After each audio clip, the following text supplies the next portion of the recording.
പണ്ട് മുതലേ കേൾക്കുന്ന ഒരു കാര്യമാണ് കണ്ടിന്യൂസ്ലി ഷേവ് ചെയ്ത് കഴിഞ്ഞാൽ ഹെയറിന്റെ ഗ്രോത്ത് വളരെ നല്ല രീതിയിൽ കൂടും എന്നുള്ളത്. ആസ് എ ഡെർമറ്റോളജിസ്റ്റ് അത് ശരിയാണോ തെറ്റാണോ? നല്ല കഷണ്ടി ഉള്ള ഒരാളാണെന്നുണ്ടെങ്കിൽ അവർ സ്ഥിരമായിട്ട് മുടി ഷേവ് ചെയ്ത് കഴിഞ്ഞാൽ അവർ തിരിച്ചു വളരേണ്ടതല്ലേ? Tomato plus sugar for the face scrub, zero. coffee powder, minus. toothpaste for lips, minus. charcoal mask. പണ്ടൊരു ട്രെൻഡിങ് തിങ് ആയിരുന്നു, അതിനെ കൊണ്ട് വലിയ ഗുണമൊന്നുമില്ല. ഒന്നും ഫേസിൽ സ്ക്രബ് ചെയ്യരുത്. അധികം ചിരിക്കാതിരിക്കുക, അധികം സംസാരിക്കാതിരുന്നാൽ മുഖത്ത് ലൈനുകൾ ഉണ്ടാവില്ലതാണോ? അതെ. ഫോർ എക്സാമ്പിൾ വിക്ടോറിയ ബെക്കമിനെ കുറിച്ച് കേട്ടിട്ടുണ്ടാവും. പുള്ളിക്കാരത്തി അധികം ചിരിക്കൊന്നുമില്ല. ആ ലൈനൊക്കെ ഇങ്ങനെ ഇത്തിരി പോക്കർ ഫേസ് ആയിട്ട് ഇരിക്കുന്നത്, അവർക്ക് അധികം ലൈൻസ് ഒന്നും ഉണ്ടാവില്ല. What is the difference between botox and fillers? വാക്സിങ്ങും അധികം റെക്കമെൻഡഡ് അല്ല, കാരണം ആ ഒരു സ്കിന്നിനെ പിടിച്ചു വലിക്കുകയാണ് ചെയ്യുന്നത്. അപ്പൊ ആ വലിക്കുമ്പോഴും ആ സ്കിന്നിന് ഡാമേജ് ഉണ്ടാക്കുന്നുണ്ട്. റീസെന്റ് ഉള്ളൊരു ന്യൂസ് ആയിരുന്നു, ഉർഫി എന്ന് പറയുന്ന ഒരു മോഡൽ ലിപ് ഫില്ലേഴ്സ് യൂസ് ചെയ്തപ്പോൾ ഉണ്ടായ കോംപ്ലിക്കേഷൻ. ആക്ച്വലി പുള്ളിക്കാരത്തി പഴയ ലിപ് ഫില്ലറിനെ റിമൂവ് ചെയ്തതാണ്. റിമൂവ് ചെയ്യുന്ന സമയത്ത് ഒരു താൽക്കാലികമായിട്ട് കുറച്ച് ദിവസത്തേക്ക് ഭയങ്കര നീര് വെക്കും. അതാണ് ആ ഒരു ഇതിൽ കണ്ടിരിക്കുന്നത്. റീസെന്റ് ഗ്ലൂട്ടാത്തയോൺ റിലേറ്റഡ് ആയിട്ട് ബോളിവുഡില് ഒരു മരണം അതിന്റെ പേരിലൊക്കെ ആരോപിച്ചിട്ടുണ്ട്. ഗ്ലൂട്ടാത്തയോണിന്റെ കൂടെ NAD യൂസ് ചെയ്തു, അതുകൊണ്ടാണ് മരണം ഉണ്ടായെന്നൊക്കെ പറഞ്ഞു. Several key details have emerged in the investigation into the sudden death of 42-year-old actress Shefali Jariwala. ആക്ട്രസിന്റെ ഡെത്ത് ആക്ച്വലി കംപ്ലീറ്റ്ലി പ്രൂവൺ അല്ല. What is the reason for her death എന്നുള്ളത് പല റീസൺസും ഉണ്ട്. ഇനീഷ്യലി എല്ലാവരും ഗ്ലൂട്ടത്തയോണിനാണ് ടാർഗറ്റ് ചെയ്തിട്ടുണ്ടായിരുന്നത്. But we actually don't know what the reason is. Tattoo ചെയ്തതിന് ശേഷം നമുക്ക് അത് പെർമനന്റ്ലി ലേസർ ട്രീറ്റ്മെന്റ് ചെയ്ത് ആ ഹെയർ റിമൂവൽ ചെയ്യാൻ സാധിക്കുമോ? ഹെയറിന്റെ കൂടെ ടാറ്റുവും കൂടെ പോകാൻ ചാൻസ് ഉണ്ട് കോമൺലി. മുടി കൊഴിച്ചില് എന്തുകൊണ്ടാണ് ഉണ്ടാകുന്നത്? ഹെയർ ഫോൾ കോമൺലി കാണുന്നത് സ്ത്രീകൾക്കാണെന്നുണ്ടെങ്കിൽ അയൺ ഡെഫിഷ്യൻസി ആയിരിക്കും. കോമൺലി കാണുന്നത് സ്പ്രേ അടിക്കുമ്പോഴും വേറെ കുറെ ഇഷ്യൂസ് വരുന്നുണ്ട്. അതായത് പെർഫ്യൂം റിലേറ്റഡ് ആയിട്ടുള്ള കുറെ കോംപ്ലിക്കേഷൻസ് വരുന്നുണ്ട്. സോ പ്രിഫറബിളി ഇപ്പൊ പെർഫ്യൂം അടിക്കുകയാണെന്നുണ്ടെങ്കിലും ഡ്രസ്സിലോട്ട് അടിക്കുകയാണ് എപ്പോഴും സേഫ്. വർഷങ്ങൾ കൊണ്ടേ വളരെ ട്രെൻഡായിട്ട് അന്നും ഇന്നും ചെയ്തുകൊണ്ടിരിക്കുന്ന ഒരു കാര്യമാണ് ഹെയർ ട്രാൻസ്പ്ലാന്റ്. ഒരാളിപ്പോ ഒരു ട്രാൻസ്പ്ലാന്റിന് വേണ്ടിയിട്ട് നോക്കുകയാണെന്നുണ്ടെന്നുണ്ടെങ്കിൽ ആരുടെ അടുത്താ പോണെന്ന് നോക്കുക, ക്രെഡിബിലിറ്റി ഉള്ള ഒരു പ്ലേസ് ആണോ എന്ന് നോക്കുക, എന്നിട്ട് ഫൈനൽ ഡിസിഷൻ എടുക്കാൻ പാടുള്ളൂ. ഈ ഡെർമറ്റോളജിസ്റ്റുകൾ എപ്പോഴും ഡയറി പ്രോഡക്ട്സിനെതിരാണ്. നല്ലൊരു സ്കിൻ കെയറിന് വേണ്ടിയുള്ള ബെറ്റർ ഫുഡ്സ് ഏതൊക്കെയാന്ന് പറയാൻ പറ്റും?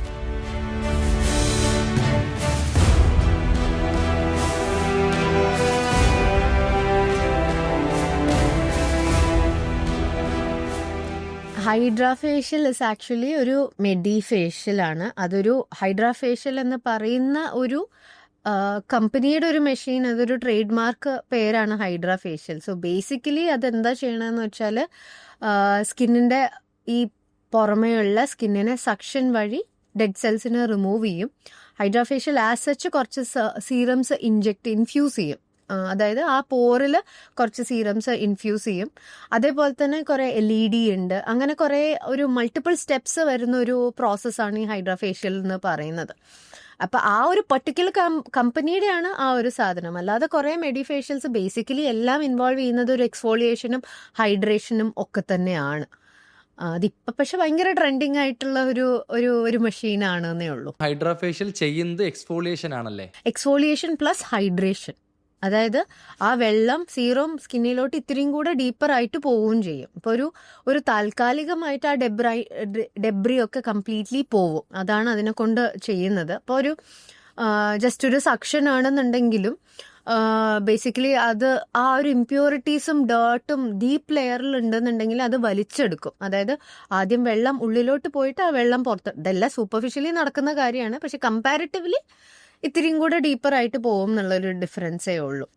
ഈ പ്രോസസ്സ് ചെയ്തിട്ട് നമുക്ക് ഫർദർ എന്തെങ്കിലും പ്രൊസീജിയേഴ്സ് ചെയ്യുകയാണെന്നുണ്ടെങ്കിൽ ബേസിക്കലി ഒരു ക്ലീൻ ക്യാൻവാസ് കിട്ടിയിട്ട് ചെയ്യുന്ന പോലെ ഇരിക്കും. ഹൈഡ്രാഫേഷ്യൽസ് ഞാൻ പേഴ്സണലി പറയുകയാണെന്നുണ്ടെങ്കിൽ ഇപ്പോൾ നമുക്കൊരു ലാസ്റ്റ് മൂമെന്റ്, ഇപ്പോൾ ഒരു കല്യാണത്തിൻ്റെ ഒരു 2-3 ദിവസം മുമ്പ് എനിക്ക് എന്തെങ്കിലും ചെയ്യണം എന്ന് പറഞ്ഞ് വരുവാണെന്നുണ്ടെങ്കിൽ ആ ഒരു ടൈമിന് ഏറ്റവും ബെസ്റ്റ് ആയിട്ടുള്ള ഒരു ഓപ്ഷൻ ആയിരിക്കും ഹൈഡ്രാഫേഷ്യൽ അല്ലെങ്കിൽ ഏതെങ്കിലും ഒരു മെഡിഫേഷ്യൽ. ഇപ്പോൾ ഹൈഡ്രാഫേഷ്യൽ ബ്രാൻഡിനെ ഞാൻ കൂടുതലായിട്ട് പ്രൊമോട്ട് ചെയ്യുന്നതല്ല, അല്ലാത്തതും കുറേ ബ്രാൻഡ്സ് ഒക്കെ ഉണ്ട്.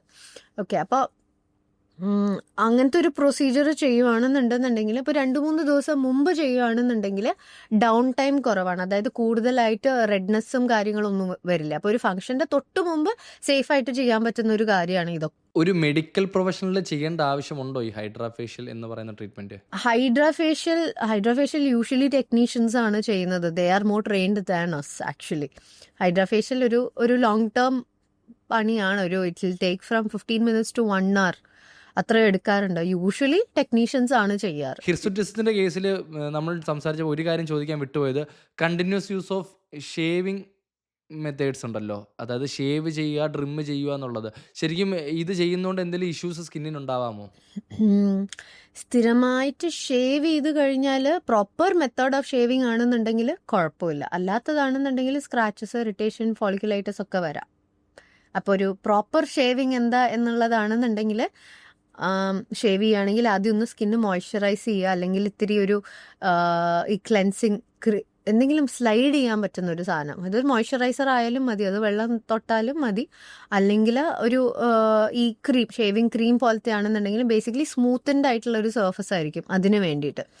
എന്നിട്ട് നമ്മൾ എങ്ങനെയാണ് ഡയറക്ഷൻ ഓഫ് ഹെയർ ഗ്രോത്ത്, ഇപ്പോൾ താടിയൊക്കെ ആണെന്നുണ്ടെങ്കിൽ മേലെന്ന് താഴോട്ടായിരിക്കും, അതേപോലെ തന്നെ ഷേവ് ചെയ്യുമ്പോൾ മേലെന്ന് താഴോട്ട് വേണം ഷേവ് ചെയ്യാൻ. അല്ലാതെ ഇങ്ങനെ പിടിച്ചിട്ട് ചില ആൾക്കാർ ഓപ്പോസിറ്റ് ഷേവ് ചെയ്യുന്ന സമയത്താണ് ഇൻഗ്രോൺ ഹെയർ ഒക്കെ വരുന്നത്. അപ്പോൾ അതാണ് അതിൻ്റെ ഉള്ളൊരു കോംപ്ലിക്കേഷൻ. നോർമൽ ഏരിയയിലോട്ട് ഷേവ് ചെയ്യുകയാണെന്നുണ്ടെങ്കിൽ യാതൊരു കുഴപ്പമില്ല. അത് റിലേറ്റഡ് ആയിട്ടൊരു ക്വസ്റ്റ്യൻ എന്ന് പറഞ്ഞാലേ, പണ്ട് മുതലേ കേൾക്കുന്നൊരു കാര്യമാണ്, കണ്ടിന്യൂസ്ലി ഷേവ് ചെയ്ത് കഴിഞ്ഞാൽ കട്ടി കൂടും, വളർച്ച കൂടും, അല്ലെങ്കിൽ ഹെയറിൻ്റെ ഗ്രോത്ത് വളരെ നല്ല രീതിയിൽ കൂടും എന്നുള്ളത്. ശരിക്കും ആസ് എ ഡെർമറ്റോളജിസ്റ്റ് അത് ശരിയാണോ തെറ്റാണോ? അത് തെറ്റാണ്. അങ്ങനെ കൂടുമൊന്നുമില്ല. അങ്ങനെയാണെന്നുണ്ടെങ്കിൽ ഇപ്പോൾ ഒരു നല്ല കഷണ്ടി ഉള്ള ഒരാളാണെന്നുണ്ടെങ്കിൽ അവർ സ്ഥിരമായിട്ട് മുടി ഷേവ് ചെയ്ത് കഴിഞ്ഞാൽ അവർ തിരിച്ചു വളരേണ്ടതല്ലേ. എന്നാലും വിസിബിളി അപ്പോൾ എന്തുകൊണ്ടാണ് ഗ്രോത്ത് ഉണ്ടാവുന്നത്? ഓക്കെ, അത് ബേസിക്കലി നമ്മൾ പറയുകയാണെന്നുണ്ടെങ്കിൽ ഒരു ഹെയർ റൂട്ട് എന്ന് പറഞ്ഞാൽ ആദ്യം ഇത്തിരി സ്റ്റൗട്ടായിട്ടിരിക്കും ഉള്ളിൽ. അത് വളരും തോറും അറ്റം ടേപ്പർ ചെയ്ത് മെലിഞ്ഞ് ഇരിക്കും. ഓക്കെ, അങ്ങനെയാണ്. ഇതിപ്പോൾ ഇതിപ്പോൾ വാക്സിങ്ങോ പ്ലക്കിങ്ങോ ഒക്കെ ആണെന്നുണ്ടെങ്കിൽ ഫുൾ ഷാഫ്റ്റാണ് കംപ്ലീറ്റ്ലി റിമൂവ് ചെയ്യുന്നത്. അത് കഴിഞ്ഞിട്ട് അത് വളരുമ്പോൾ ഒരു കുഞ്ഞൊരു ഷാഫ്റ്റായിട്ടാണ് വരുന്നത്. ഓക്കെ, അപ്പോൾ ആ ചെറിയൊരു ടിപ്പ് മാത്രമാണ് നമുക്ക് ഫീൽ ചെയ്യുന്നത് സ്കിന്നിൻ്റെ പുറമെ. അത് വളരെ സ്മൂത്ത് ആയിരിക്കും. വേറെ നല്ല കട്ടിയുള്ളൊരു മുടിയാണ്, അതിന് പകുതിക്ക് വെച്ച് നമ്മൾ കട്ട് ചെയ്തു എന്ന് വെച്ചോളൂ. അപ്പം അതിൻ്റെ ഷാഫ്റ്റിൻ്റെ ഏറ്റവും ഭാഗം കട്ടിയായിട്ടാണ് ഇരിക്കുക. ഇത് ഷാർപ്പും ആയിരിക്കും. ഈ സാധനമാണ് പിന്നെ ഫെർദർ വളരുന്നത്. അപ്പം ഈ ടേപ്പേർഡ് എൻഡ് അല്ല, കട്ടിയുള്ള എൻഡാണ് വളരുന്നത്. അതിനെ നമ്മൾ ഓപ്പോസിറ്റ്ലി ഇങ്ങനെ തടവി നോക്കുമ്പോൾ it will appear to be more thicker, അല്ലാതെ അതൊരിക്കലും തിക്കാവില്ല. അണ്ടർ ആം ട്രീറ്റ്മെന്റ്സുകൾ ഇപ്പം കുറേ പ്രോഡക്ട്സുകൾ അവൈലബിൾ ആണ് ഇപ്പോൾ മാർക്കറ്റ്സിൽ. ഇപ്പം ഡെയിലി ഇപ്പം ഏത് സോഷ്യൽ മീഡിയ പ്ലാറ്റ്ഫോം എടുത്താലും അതിൻ്റെ ട്രീറ്റ്മെൻറ്റ് വേണ്ടിയുള്ള പല പല ക്രീമുകൾ, അതിൻ്റെ ട്രീറ്റ്മെൻറ്റ് വേണ്ടിയുള്ള പല പല മെത്തേഡ്സുകൾ പറയുന്നുണ്ട്. How do a men or woman treat their underarm? Underarm hair ആണോ, പിഗ്മെന്റേഷൻ ആണോ, അതോ ഓർഡർ ആണോ? ഇതൊക്കെയാണ് നമ്മൾ കോമൺലി കാണുന്ന ഒരു സംഭവങ്ങൾ. സോ ഇത് മൂന്നും എങ്ങനെ ട്രീറ്റ് ചെയ്യാം എന്നുള്ളത് പറഞ്ഞുതരാമോ? ഓക്കെ, അപ്പോൾ പിഗ്മെന്റേഷൻ ആണെന്നുണ്ടെങ്കിൽ എന്താണ് റീസൺ എന്ന് കണ്ടുപിടിക്കണം.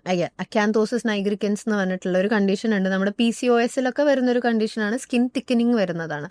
കഴുത്തിൻ്റെ ചുറ്റും കറുപ്പ്, അണ്ടർആംസിൽ കറുപ്പ്, തൊടയുടെ ഇടുക്കിൽ കറുപ്പ്, ഇതൊക്കെയാണ് അതിൻ്റെ കോമൺലി കാണുന്ന ഏരിയ. അപ്പം അങ്ങനത്തെ ഒരു കണ്ടീഷൻ ആണെന്നുണ്ടെങ്കിൽ അവർക്ക് അതിൽ ഇൻസുലിൻ റെസിസ്റ്റൻസ് എന്ന് പറയുന്ന ഒരു കണ്ടീഷൻ കൊണ്ടാണ് ആ കട്ടി ഉണ്ടാവുന്നത്. ആ ഇൻസുലിൻ റെസിസ്റ്റൻസ് കുറയ്ക്കാൻ വേണ്ടിയിട്ട് നമ്മുടെ ഡയറ്റ് ഫോളോ ചെയ്യുക, റെഗുലർ എക്സസൈസ് ചെയ്യുക, മെലിയുക. അപ്പം തന്നെ ഇൻസുലിൻ റെസിസ്റ്റൻസ് കുറയും. നാച്ചുറലി ഇത് ബിൽഡ് ചെയ്യൽ കുറയും. സോ ഇവൻച്വലി അതേ കംപ്ലീറ്റ്ലി പോകാനുള്ള ചാൻസും ഉണ്ട്. അല്ലാതെ ചില ആൾക്കാർക്ക് പിഗ്മെന്റേഷൻ വരാൻ കാരണം പറഞ്ഞ പോലെ റിപ്പീറ്റഡ് ഷേവിങ് കാരണം മൈക്രോ ഇഞ്ചുറി വരാം. മുറിവ് വന്ന് അത് പിഗ്മെന്റേഷൻ ആവാം. സ്പ്രേ അടിക്കുമ്പോൾ സ്പ്രേ അലർജി കാരണം ആ ഏരിയ ഫുൾ സെൻസിറ്റീവ് ആയിട്ട് നീറി അതൊരു ഒരു ഇൻഫ്ലമേറ്ററി കണ്ടീഷൻ ആയത് ഉണങ്ങി ഹീലായിട്ട് അത് വീണ്ടും പോസ്റ്റ് ഇൻഫ്ലമേറ്ററി ഹൈപ്പർ പിഗ്മെന്റേഷൻ ആയിട്ട് വരാം. ഇങ്ങനത്തെ ഒക്കെ കണ്ടീഷൻസ് ആണെന്നുണ്ടെങ്കിൽ ജസ്റ്റ് ഒരു ഡീപ് പിഗ്മെന്റേഷൻ ക്രീമും യൂസ് ചെയ്യാം. അതേപോലെ തന്നെ ഈ കോസേറ്റീവ് ആയിട്ടുള്ള സ്പ്രേ അവോയ്ഡ് ചെയ്യുക. ഷേവിങ് ആണെന്നുണ്ടെങ്കിൽ ഷേവിങ് മാറ്റി ലേസറിലോട്ട് മാറ്റുക. ഇങ്ങനെയൊക്കെ ചെയ്താൽ ആ പിഗ്മെന്റേഷൻ കുറയ്ക്കാൻ പറ്റും. അണ്ടർആം ഹെയർ ബേസിക്കലി ഷേവ് ചെയ്യുവാണെന്നുണ്ടെങ്കിലും പ്രോപ്പർ ഷേവിങ് ആണെന്നുണ്ടെങ്കിൽ കുഴപ്പമൊന്നുമില്ല. അല്ലെങ്കിൽ ആ ഷേവിങ് മെത്തേഡ് കാരണം പിഗ്മെൻറ്റേഷൻ വരുന്നു, ഇൻഗ്രോൺ ഹെയർ വരുന്നു എന്നൊക്കെയാണെന്നുണ്ടെങ്കിൽ ഓബ്വിയസ്ലി ലേസർ ഹെയർ റിഡക്ഷൻ ആണ് ഏറ്റവും ബെസ്റ്റ് ഓപ്ഷൻ. വാക്സിങ്ങും അധികം റെക്കമെൻഡഡ് അല്ല, കാരണം ആ ഒരു സ്കിന്നിനെ പിടിച്ച് വലിക്കുകയാണ് ചെയ്യുന്നത്. അപ്പോൾ ആ വലിക്കുമ്പോഴും ആ സ്കിന്നിന് ഡാമേജ് ഉണ്ടാക്കുന്നുണ്ട്. So ideally either shave or do LHR will be the best option. പിന്നെ മൂന്നാമത്തെ കാര്യം സ്വെറ്റിങ്. സ്വെറ്റിംഗ് ആണെന്നുണ്ടെങ്കിൽ ചില ആൾക്കാർക്ക് ഭയങ്കരമായിട്ട് വേർപ്പ് മണക്കും. അപ്പം അങ്ങനത്തെ രീതിയിലാണെന്നുണ്ടെന്നുണ്ടെങ്കിൽ അവർക്കും അത് പ്രിവെൻറ്റ് ചെയ്യാൻ, ബേസിക്കലി ഈ വേർപ്പ് ഒരു നാറ്റമായിട്ട് വരാൻ കാരണം എന്താണെന്ന് വെച്ചാൽ ബാക്ടീരിയൽ ഇൻഫെക്ഷൻ അല്ല, ബാക്ടീരിയൽ ആക്ഷനാണ് അവിടെ നടക്കുന്നത്. അപ്പോൾ റെഗുലർലി ഈ ബാക്ടീരിയനെ കളയാൻ വേണ്ടിയിട്ടുള്ള പ്രോഡക്ട്സ്, ഫോർ എക്സാമ്പിൾ നമ്മൾ നേരത്തെ പറഞ്ഞ ആക്നേക്ക് യൂസ് ചെയ്യുന്ന ബെൻസോയിൽ പെറോക്സൈഡ് എന്ന് പറഞ്ഞൊരു സാധനം, അത് തന്നെ അണ്ടർ ആംസിൽ യൂസ് ചെയ്താൽ ആ ഓർഡർ കോസിങ് ബാക്ടീരിയ നശിച്ചു പോകും. അപ്പോൾ കുളിക്കുന്ന സമയത്ത് അതൊക്കെ തേച്ച് കുളിക്കുകയാണെന്നുണ്ടെങ്കിലും ആ ഓർഡറിൻ്റെത് കൺട്രോൾ ആക്കാൻ പറ്റും. പിന്നെ ഉള്ളത് കൂടുതൽ എക്സസീവ് സ്വെറ്റിംഗ് ആണ്. സ്വെറ്റിങ്ങിനാണെന്നുണ്ടെങ്കിലും പ്രോഡക്ട്സ് ഉണ്ട്. ബേസിക്കലി സ്വെറ്റ് ഗ്ലാൻസിൻ്റെ സ്വെറ്റ് പ്രൊഡക്ഷൻ നിർത്താൻ വേണ്ടിയിട്ട് താൽക്കാലികമായിട്ട് തേക്കുവാണെന്നുണ്ടെങ്കിൽ ഓവർ സ്വെറ്റിംഗ് കുറയ്ക്കും. ഇപ്പോൾ കൈകാലുകളാണെന്നുണ്ടെങ്കിൽ ചില ആൾക്കാർക്ക് ഓവർ സ്വെറ്റ് ചെയ്യാറുണ്ടല്ലോ. അപ്പോൾ അതിലും ഈ ഒരു ഓയിൻമെൻറ്റും ലോഷനോ അങ്ങനെ ഏത് ഫോമിലും വരാറുണ്ടത്, അത് തേക്കുവാണെന്നുണ്ടെങ്കിൽ താൽക്കാലികമായിട്ട് അത് നിർത്താൻ പറ്റും. അല്ലെങ്കിൽ ഈ ബോട്ടോക്സ്, നമ്മുടെ റിങ്കിൾസ് ഒക്കെ കളയുന്ന ബൊട്ടോക്സ് ഉണ്ടല്ലോ, ആ സെയിം സാധനം അണ്ടർ ആംസിലാണെങ്കിലും കൈകാലുകളിലാണെന്നുണ്ടെന്നുണ്ടെങ്കിലും ഈ ബൊട്ടോക്സ് സ്വെറ്റ് ഗ്ലാൻസിനെയും നിർത്തും. അതൊരു പീരിയഡ് ഓഫ് ടൈം വരെ. അത് നിർത്തിക്കഴിഞ്ഞാൽ സ്വെറ്റും കുറയും. അങ്ങനെയൊക്കെ ഉണ്ട്. ഈ സ്പ്രേ ഡയറക്റ്റ് ശരീരത്തിലേക്ക് അടിക്കുക എന്നുള്ളത് അതുകൊണ്ട് എന്തെങ്കിലും ഇഷ്യൂസ് ഉണ്ടാവാമോ? സ്പ്രേ സെൻസിറ്റീവ് ആയിട്ടുള്ള ഒരാൾക്ക് അത് ഇഷ്യൂ ആണ്, അല്ലാത്ത ഒരാൾക്ക് വലിയ പ്രശ്നമൊന്നുമല്ല. പക്ഷെ ഇപ്പോൾ കോമൺലി കാണുന്നത് സ്പ്രേ അടിക്കുമ്പോഴും വേറെ കുറേ ഇഷ്യൂസ് വരുന്നുണ്ട്. അതായത് പെർഫ്യൂം റിലേറ്റഡ് ആയിട്ടുള്ള കുറേ കോംപ്ലിക്കേഷൻസ് വരുന്നുണ്ട്. സോ പ്രിഫറബിളി ഇപ്പോൾ പെർഫ്യൂം അടിക്കുകയാണെന്നുണ്ടെങ്കിലും ഡ്രസ്സിലോട്ട് അടിക്കുകയാണ് എപ്പോഴും സേഫ്. മുടി എന്തുകൊണ്ട് നരയ്ക്കുന്നു? ഒന്നാമത്തെ ചോദ്യം. 2, നര ഉണ്ടാവാതെ എങ്ങനെ തടയാം? ഇനി ഓക്കെ, നര വന്നു, എന്താണ് അതിൻ്റെ ട്രീറ്റ്മെൻറ്റ്? ബേസിക്കലി ഇതൊക്കെ നമുക്ക് ഏജ് വൈസാണ് കാറ്റഗറൈസ് ചെയ്യേണ്ടത്. ഇപ്പോൾ ഒരു 25 വയസ്സിൻ്റെ താഴെയുള്ള ഒരാളാണെന്നുണ്ടെന്നുണ്ടെങ്കിൽ നേരത്തെ കാലത്തെ ചെറിയ കാലത്ത് തന്നെ ബാലനരയൊക്കെ വരുവാണെന്നുണ്ടെങ്കിൽ മോസ്റ്റ് ലൈക്ലി അവർക്ക് എന്തെങ്കിലും ഡെഫിഷ്യൻസി കൊണ്ടായിരിക്കും അത് നരയ്ക്കാൻ കാരണം. അതായത് ആ മെലനിൻ സിന്തസിസ് നടക്കുന്നില്ല മുടിയിൽ. അപ്പോൾ അവർക്ക് ആ സപ്ലിമെൻറ്റ്സ്, ഫോർ എക്സാമ്പിൾ ചിലപ്പോൾ സിങ്ക് ആയിരിക്കാം, കാൽഷ്യം പാന്തോത്തനേറ്റ് എന്നൊക്കെ പറയുന്ന അതിൻ്റെ ഡെഫിഷ്യൻസി കൊണ്ടായിരിക്കാം വരുന്നത്. അത് സപ്ലൈ ചെയ്യുന്ന സമയത്ത് അവർക്ക് നാച്ചുറലി വീണ്ടും മെലനിൻ പ്രൊഡ്യൂസ് ചെയ്തിട്ട് അത് കറുത്ത മുടിയായി മാറും. പിന്നെ എന്തുകൊണ്ടാണ് നമ്മൾക്ക് ഏജിങ്ങിനാണ് മെയിൻ റീസൺ. അതായത് നമ്മുടെ സ്കിൻ ഏജ് ആവണ പോലെ നമ്മുടെ മുടിയും ഏജ് ആവും. അപ്പോൾ കുറച്ച് കഴിഞ്ഞാൽ നമുക്ക് മെലനിൻ സിന്തസിസിൻ്റെ ഒരു അഭാവം ഉണ്ടാവാം. അപ്പോൾ ആ ഒരു നോർമലായിട്ട് വളർന്നിരുന്നിരുന്ന ഒരു കറുത്ത മുടി ഇവഞ്ച്വലി വളരുന്നത് വെളുത്ത മുടിയായിട്ട് മാറും. ഇനിയിപ്പോൾ 25 വയസ്സിന് ശേഷമാണ് നര വരുന്നതെന്നുണ്ടെന്നുണ്ടെങ്കിൽ മോസ്റ്റ് ലൈക്ലി സപ്ലിമെൻറ്റ് കഴിച്ചാലും അല്ലാത്ത സീറംസ് തേച്ചാലും ചിലപ്പോൾ തിരിച്ച് ബ്ലാക്കായി വരാൻ ചാൻസ് വളരെ വളരെ കുറവാണ്. അത് ഏജിങ്ങിൻ്റെ പാർട്ടായിട്ടുള്ള ഒരു ഗ്രേയിങ്, അല്ലാതെ പ്രിമച്വർ ഏജിങ് അല്ല. ട്രൈ ചെയ്ത് നോക്കാമെന്നേ ഉള്ളൂ, ജസ്റ്റ് 25 ഒക്കെ ആണെന്നുണ്ടെങ്കിൽ. പക്ഷെ എന്തായാലും ഒരു 30 ഇയേഴ്സിനൊക്കെ ശേഷമാണെന്നുണ്ടെങ്കിൽ മോസ്റ്റ് ലൈക്ലി അത് നോർമൽ ഗ്രേയിങ് ആണ്. അതിന് ബെസ്റ്റ് സൊല്യൂഷൻ ഹെയർ ഡൈ തന്നെയാണ്. 1-2 മുടിയൊക്കെ എനിക്ക് നരച്ചു തുടങ്ങിയിട്ടുണ്ട്. അപ്പം ആ നരയ്ക്കുന്ന സമയത്ത് അത് പ്ലക്ക് ചെയ്തെടുക്കുക എന്നുള്ളത് നല്ലതായിരിക്കുമോ? ആക്ച്വലി അതും ഒരു മിത്താണ്. അതങ്ങനെ ഡാമേജ് ഉണ്ടാക്കാറില്ല. പക്ഷെ കുറേ ആൾക്കാർ പറയുന്നതും നമ്മളൊന്ന് പ്ലക്ക് ചെയ്ത് കഴിഞ്ഞാൽ അതിൻ്റെ സൈഡിലുള്ള മുടിയൊക്കെ ഇതാവും എന്നുള്ളതാണ്. പക്ഷെ ചിലപ്പോൾ അവിടെ ഫിസിക്കലായിട്ടുള്ളൊരു ഡാമേജ് കൊണ്ടുമായിരിക്കാം. അപ്പോൾ അങ്ങനെയാണെന്നുണ്ടെങ്കിൽ ജസ്റ്റ് കട്ട് ചെയ്ത് കളയായിരിക്കും ബെറ്റർ ഓപ്ഷൻ. കാരണം അടുത്തത് വരുന്നതും പുതിയ നോർമലായിട്ട് വളരുന്ന ആ ഒരു ഹെയർ ഫോളിക്കിളിൽ നിന്നാണെന്നുണ്ടെങ്കിലും ചിലപ്പോൾ പുതിയതായിട്ട് വരുന്നതും നരച്ച മുടി തന്നെയായിരിക്കും. അപ്പം മെലാനിൻ ഡെഫിഷ്യൻസി കൊണ്ടാണ് നര വരുന്നല്ലേ പറഞ്ഞത്. ശരിക്കും ആ ഡെഫിഷ്യൻസിയെ നമ്മൾ ക്യൂർ ചെയ്യാൻ ശ്രമിച്ചാൽ നമുക്ക് ഈ പ്രോസസ്സിനെ റിവേഴ്സ് ചെയ്യാൻ പറ്റില്ലേ? അതെ, അതാണ് നമുക്ക് 25 വയസ്സിന്റെ താഴെ വരെ നമുക്ക് ഇതിന് ക്യൂർ ചെയ്യാൻ ശ്രമിക്കാൻ പറ്റും. അതിന് ശേഷമാണെന്നുണ്ടെങ്കിൽ ബേസിക്കലി പ്രിമച്വർ ഗ്രേയിങ് ആണെന്നുണ്ടെങ്കിലാണ് നമുക്ക് ഈ മെലനിൻ സിന്തസിസിന് തിരിച്ചു കൊണ്ടുവരാൻ പറ്റുന്നത്. അതിന് ശേഷമുള്ള ഗ്രേയിങ് ആണെന്നുണ്ടെങ്കിൽ നോർമൽ പ്രോസസ് ഓഫ് ഏജിങ്ങിന്റെ കാരണമാണ്. അപ്പോൾ തിരിച്ചു വരാനുള്ള ചാൻസ് വളരെ വളരെ കുറവാണ്. സ്റ്റിൽ ചില ആൾക്കാർക്കൊക്കെ ബെനിഫിറ്റ് ആവാറുണ്ട്, പക്ഷെ വെരി വെരി വെരി ലെസ്. നര കൂടി അല്ലെങ്കിൽ വൈറ്റ് ഹെയർസിൻ്റെ നമ്പറുകൾ വളരെ കൂടുമ്പോൾ ഡൈ ചെയ്യുക എന്നുള്ളൊരു പ്രോസസ് ഉണ്ടല്ലോ. ശരിക്കും ഡൈ ചെയ്യുന്നത് കൊണ്ട് എന്തെങ്കിലും ഇഷ്യൂസ് ഉണ്ടാവാൻ ചാൻസ് ഉണ്ടോ? ഡൈ ചെയ്യുമ്പോൾ ഓരോ ഇൻഡിവിജ്വൽ അനുസരിച്ചിട്ട് അതും വ്യത്യാസം വരും. ചില ആൾക്കാർക്ക് ഡൈ അലർജി ആവും. അങ്ങനെയുള്ള ആൾക്കാർ ഡൈ തൊടാതിരിക്കുകയാണ് എപ്പോഴും നല്ലത്. വെറാസ് നോർമൽ ഒരാളാണ്, അലർജി ഒന്നും ഇല്ല എന്നാണെന്നുണ്ടെങ്കിൽ അവർ ഡൈ ചെയ്യുന്നതിന് യാതൊരു കുഴപ്പമില്ല. ഏറ്റവും ലേറ്റസ്റ്റ് ആയിട്ടുള്ള ടെക്നോളജി എന്താണ് വൈറ്റ് ഹെയർസിനെ ട്രീറ്റ് ചെയ്യാനുള്ളത്? ആക്ച്വലി അങ്ങനെ ലേറ്റസ്റ്റ് ആയിട്ട് ഒന്നുമില്ല. നമ്മൾ ഇപ്പോഴും ആ ഒരു സ്റ്റേജിൽ തന്നെയാണ് നിൽക്കുന്നത്. ഓക്കെ. കാര്യം കോസ്മെറ്റോളജിയിൽ വളരെ പുതിയ അഡ്വാൻസ്ഡ് മെഷീൻസ് എല്ലാം വന്നു, പുതിയ പുതിയ ട്രീറ്റ്മെൻറ്റുകൾ വന്നു. അപ്പോൾ ഇപ്പോഴും കുറെ വന്നിട്ടുണ്ട്, പക്ഷെ നമുക്ക് അങ്ങനെ ഒരു പ്രൂവൺ ആയിട്ട്, ഫോർ എക്സാമ്പിൾ നേരത്തെ ഞാൻ പറഞ്ഞല്ലോ ലേസർ ഹെയർ റിഡക്ഷൻ ആണ് ഗോൾഡ് സ്റ്റാൻഡേർഡ് ഫോർ ഹെർസൂട്ടിസം എന്ന് പറഞ്ഞു. അതേപോലെ നമുക്കൊരു പ്രിമച്വർ അല്ല, ഗ്രേയിങ് ആണെന്നുണ്ടെന്നുണ്ടെങ്കിലും അതിനൊരു ഗോൾഡ് സ്റ്റാൻഡേർഡ് ആയിട്ടുള്ള ഒരു സംഭവം ഇല്ല, നിലവിലില്ല. ഈ വെണ്ണ തേക്കുന്നത് മുടിക്ക് നല്ലതാണോ അല്ലയോ? അപ്പോൾ ഈ ഒരു കേസ് തന്നെ എടുക്കുകയാണെന്നുണ്ടെങ്കിൽ ജെനറ്റിക്സ് ഒരു വലിയ ഫാക്ടറാണ്. ഓക്കെ, ഇപ്പം നമ്മളുടെ പാരൻസിന് നല്ല മുടി ഉണ്ടെന്നുണ്ടെന്നുണ്ടെങ്കിൽ ചിലപ്പോൾ ഭാഗ്യം ഉണ്ടെങ്കിൽ നമുക്കും ആ മുടി കിട്ടും. പക്ഷെ ഭാഗ്യം ഇല്ലാതാണെന്നുണ്ടെങ്കിൽ നമുക്ക് എവിടെയെങ്കിലും ഉള്ള ഒരു പൂർവികരുടെ കഷണ്ടി ആയിരിക്കും നമുക്ക് കിട്ടുക. സോ അതൊരു വലിയൊരു ഫാക്ടറാണ് മുടിയുടെ കാര്യത്തിൽ. ഓക്കെ, പിന്നെ എണ്ണ എന്ന് പറയുന്ന ഒരു കാര്യം നമ്മളുടെ മലയാളികളുടെ ഇടയിൽ വളരെ കോമൺ ആയിട്ടുള്ള ഒരു കാര്യമാണ്. ഞാനാണെന്നുണ്ടെങ്കിലും അഭിഷേക് ആണെന്നുണ്ടെങ്കിലും ഒബ്വിയസ്ലി നമ്മൾ കുട്ടിക്കാലത്ത് എല്ലാവരും എണ്ണ തേച്ചിട്ടാണ് വളർന്നിരിക്കുന്നത്. അപ്പോൾ പക്ഷെ നമ്മൾ ഡെർമറ്റോളജിക്കൽ ആസ്പെക്റ്റിൽ നോക്കുകയാണെങ്കിൽ വെളിച്ചെണ്ണയാണെന്നുണ്ടെങ്കിൽ ഒരു നല്ലൊരു മോയ്സ്ചറൈസറാണ് മുടിയുടെ ഷാഫ്റ്റിന്.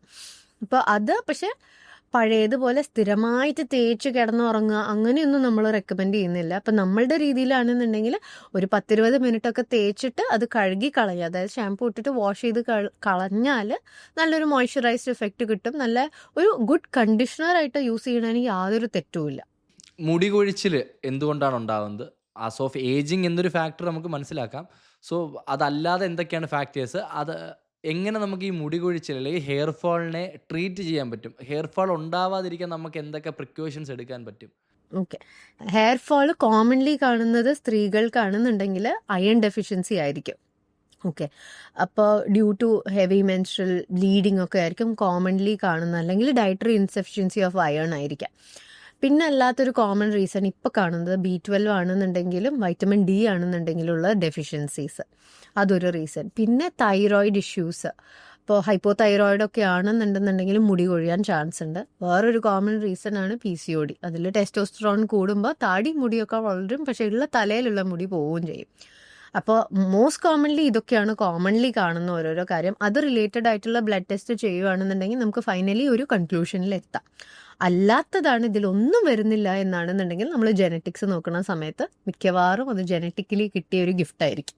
ഈ ടെസ്റ്റോസ്റ്റിറോണിന്റെ അളവ് കൂടുന്നതുകൊണ്ട് ഹെയർ ഫാൾ ഉണ്ടാവും എന്ന് പല സ്റ്റേറ്റ്മെന്റുകളും ഉണ്ട്. ശരിക്കും അത് ശരിയാണോ? അതും വ്യത്യാസമുണ്ട്. ചില ആൾക്കാർ അനബോളിക് സ്റ്റീറോയിഡ് ഇഞ്ചക്ഷൻ എടുക്കുന്ന സമയത്ത് ഇത് വരാമെന്നുള്ളൊരു ചാൻസ് ഉണ്ട്. ലെവൽ കൂടുന്ന സമയത്ത് വരാം. അഗൈൻ നമുക്ക് ഇപ്പോൾ ആണുങ്ങളുടെ കേസാണെന്നുണ്ടെങ്കിലും അവരുടെ ടെസ്റ്റോസ്ട്രോൺ കൂടുതലാണത്. Genetically they have a highest testosterone ആണെന്നുണ്ടെന്നുണ്ടെങ്കിൽ യങ്ങർ ഏജ് ഗ്രൂപ്പിൽ തന്നെ അവർക്ക് താടി മുടി വളരും. നല്ലൊരു ഫോർ എക്സാമ്പിൾ ഹൈ ടെസ്റ്റോസ്ട്രോൺ ഉള്ളൊരു ആൺകുട്ടിയാണെന്നുണ്ടെങ്കിൽ ചിലപ്പോൾ അവനൊരു 15 വയസ്സിലെ താടിയൊക്കെ വളരാൻ തുടങ്ങും. പക്ഷെ അവന് പെട്ടെന്ന് മുടി കൊഴിയാനും ചാൻസ് ഉണ്ട്, പെട്ടെന്ന് കഷണ്ടിയിലോട്ട് മാറാൻ ചാൻസ് ഉണ്ട്. So testosterone is A major cos അതിന്. സ്ത്രീകളിലാണെന്നുണ്ടെങ്കിലും സെയിം തിങ്, PCODയിൽ ടെസ്റ്റോസ്ട്രോൺ കൂടുന്നതുകൊണ്ടാണ് ഇതൊക്കെ ഉണ്ടാകുന്നത്, മുടി വരുന്നതും തലയിലത്തെ മുടി പോകുന്നതും. അനബോളിക് സ്റ്റിറോയിഡുകൾ യൂസ് ചെയ്യുന്നതുകൊണ്ട് ശരിക്കും എന്തൊക്കെ സ്കിൻ ഇഷ്യൂസും ഹെയർ ഇഷ്യൂസും ഉണ്ടാവാം? ഓക്കെ, അനബോളിക് സ്റ്റീറോയിഡ് ഒരു റെഗുലേറ്റഡ് ഡോസ് ആണെന്നുണ്ടെന്നുണ്ടെങ്കിൽ കുഴപ്പമില്ല. സോ അത് ആക്ച്വലി ഒരു ഫിസിഷ്യനെ കണ്ടിട്ട് എടുക്കേണ്ടതാണ്. അപ്പോൾ അല്ലാത്ത രീതിയിൽ ഇപ്പോൾ ഒരു ബോഡി ബിൽഡേഴ്സ് ആണെന്നുണ്ടെങ്കിൽ ഒരു ലെവലില്ലാത്ത രീതിയിൽ എടുക്കുകയാണെന്നുണ്ടെങ്കിലാണ് കൂടുതൽ ഈ കാര്യങ്ങളൊക്കെ കാണുന്നത്. ഓക്കെ, അപ്പോൾ ഒന്ന് ടെസ്റ്റോസ്റ്ററോൺ കൂടുന്ന സമയത്ത് ഓബിയസ്ലി നമുക്ക് ഫോർ എക്സാമ്പിൾ കുറച്ച് റെസ്ലേഴ്സിനെ എടുത്താൽ മതി, they will be very very bulky, പക്ഷെ മോസ്റ്റ് ലൈക്ലി അവർ മൊട്ടയായിരിക്കും, കഷണ്ടി ഉണ്ടാവാൻ ചാൻസ് ഉണ്ട്. പിന്നെ അല്ലാത്തതൊരു ഒരു ബോഡി ബിൽഡിംഗ് ടൈമിലാണെന്നുണ്ടെന്നുണ്ടെങ്കിൽ അവർ ബാക്കി എല്ലാം നോക്കുകയാണെങ്കിൽ കുഴപ്പമില്ല. ജസ്റ്റ് സ്റ്റീറോയിഡ് മാത്രമാണ് എടുക്കുകയാണെങ്കിൽ മുഖക്കുരു കോമൺലി കാണാൻ പറ്റും. അപ്പോൾ അവർക്ക് ഇത് വന്നുകൊണ്ടേയിരിക്കും, അതായത് ഓൺ സ്റ്റിറോയിഡ്സ് ആയിരിക്കും. ആ സമയത്ത് ഈ ബ്ലാക്ക് ഹെഡ് വൈറ്റ് ഹെഡ് വന്ന് അത് കുരുവായി അതൊരു സൈക്കിളായിട്ട് വന്നുകൊണ്ടേയിരിക്കും unless and until they stop it. Skin issues പറഞ്ഞ പോലെ എന്തൊക്കെ ഹെയർ ഇഷ്യൂസ് ഉണ്ടാവാം? ഒന്ന് നമ്മൾക്ക് ഈ സ്ത്രീകളാണ് എടുക്കണമെന്നുണ്ടെങ്കിൽ ഹെർസൂട്ടിസം വരാൻ ചാൻസ് ഉണ്ട്, താടി മുടി വരാൻ ചാൻസ് ഉണ്ട്. അല്ലാതെ ഒരു ആണാണെന്നുണ്ടെങ്കിലും സ്ത്രീ ആണെന്നുണ്ടെന്നുണ്ടെങ്കിലും സെയിം തിങ്, തലയിലുള്ള മുടി കഷണ്ടിയായി പോകാനുള്ള ഒരു ചാൻസും കൂടുതലാണ്. കഷണ്ടി എന്ന് ഞാൻ ഉദ്ദേശിച്ചത് കൂടുതൽ ഈ ക്രൗൺ റീജിയനിൽ നിന്നുള്ള കൊഴിച്ചിലാണ്. പിന്നെ അഗൈൻ ആ ഓയിൽ ഗ്ലാൻസിന്റെ ആക്ടിവിറ്റി കൂടും. അപ്പോൾ ഒരു ഓയിലി സ്കാൽപ്പായിരിക്കും മിക്കവാറും ആൾക്കാർക്ക് ഉണ്ടാവുക. ഇതൊക്കെയാണ് കോമൺലി സ്റ്റിറോയിഡ്സ് കാരണമുള്ള, ടെസ്റ്റോസ്ട്രോൺ കാരണമുള്ള സൈഡ് എഫക്ട്സ്. സ്റ്റിറോയിഡുകൾ യൂസ് ചെയ്താൽ മുടി കൊഴിയോ എന്നുള്ളത് അപ്പം കൺഫേം ആണോ? ഓൾമോസ്റ്റ് ആണ്, ഓൾമോസ്റ്റ് ആണ്. ഇപ്പോൾ ഒരു ഹെയർ ട്രാൻസ്പ്ലാന്റ് ചെയ്യാൻ വേണ്ടി ഒരാൾ തീരുമാനിക്കുകയാണെങ്കിൽ ഒരു നല്ല സെന്റർ എങ്ങനെ അയാൾക്ക് തീരുമാനിക്കാം? ഓക്കെ, നമുക്ക് ഇന്ത്യയിലാണെന്നുണ്ടെങ്കിൽ 2 ബോഡീസ് ഉണ്ട്, NMCയും MCIയും. ഇത് അഡ്വൈസ് ചെയ്തിരിക്കുന്ന ചില എന്താ പറയുക സ്പെഷ്യാലിറ്റീസിന് മാത്രമേ ആക്ച്വലി ഹെയർ ട്രാൻസ്പ്ലാന്റ് ചെയ്യാൻ പാടുള്ളൂ. ഒന്ന് MCH കഴിഞ്ഞ ഒരു പ്ലാസ്റ്റിക് സർജൻ, അല്ലെങ്കിൽ ഒരു രജിസ്റ്റേർഡ് മെഡിക്കൽ പ്രാക്ടീഷണർ ആയിട്ടുള്ള ഒരു dermatologist who's trained in dermato surgery, അല്ലെങ്കിൽ ഒരു ENT സർജൻ, അല്ലെങ്കിൽ ഒരു ജനറൽ സർജറി കഴിഞ്ഞിട്ടുള്ള MS കഴിഞ്ഞിട്ടുള്ള സർജൻ. ഈ 4 കാറ്റഗറിയാണ് ആക്ച്വലി അഡ്വൈസ് ചെയ്തിരിക്കുന്നത് ഇന്ത്യയിൽ. അപ്പോൾ പിന്നെ ചില ക്രൈറ്റീരിയാസ് ഉണ്ട് എവിടുന്നാണ് ഈ ഒരു ഹെയർ ട്രാൻസ്പ്ലാന്റ് ചെയ്യേണ്ടത് എന്നുള്ളത്. ഒരു ചെറിയ മൈനർ ഓപ്പറേഷൻ തിയേറ്റർ ആണ് ഇതിനൊക്കെ ഉള്ള സെറ്റപ്പ് ആയിട്ടുള്ളത് തന്നെ വേണ്ടത്. സോ ആ ഒരു ക്രൈറ്റീരിയ നോക്കിയതിൻ്റെ ശേഷമേ ഇത് ചെയ്യാൻ പാടുള്ളൂ. മെയിൻലി എന്തിനാന്ന് വെച്ചാൽ ഇൻഫെക്ഷൻ പ്രിവെൻറ്റ് ചെയ്യാൻ വേണ്ടിയിട്ടാണ്.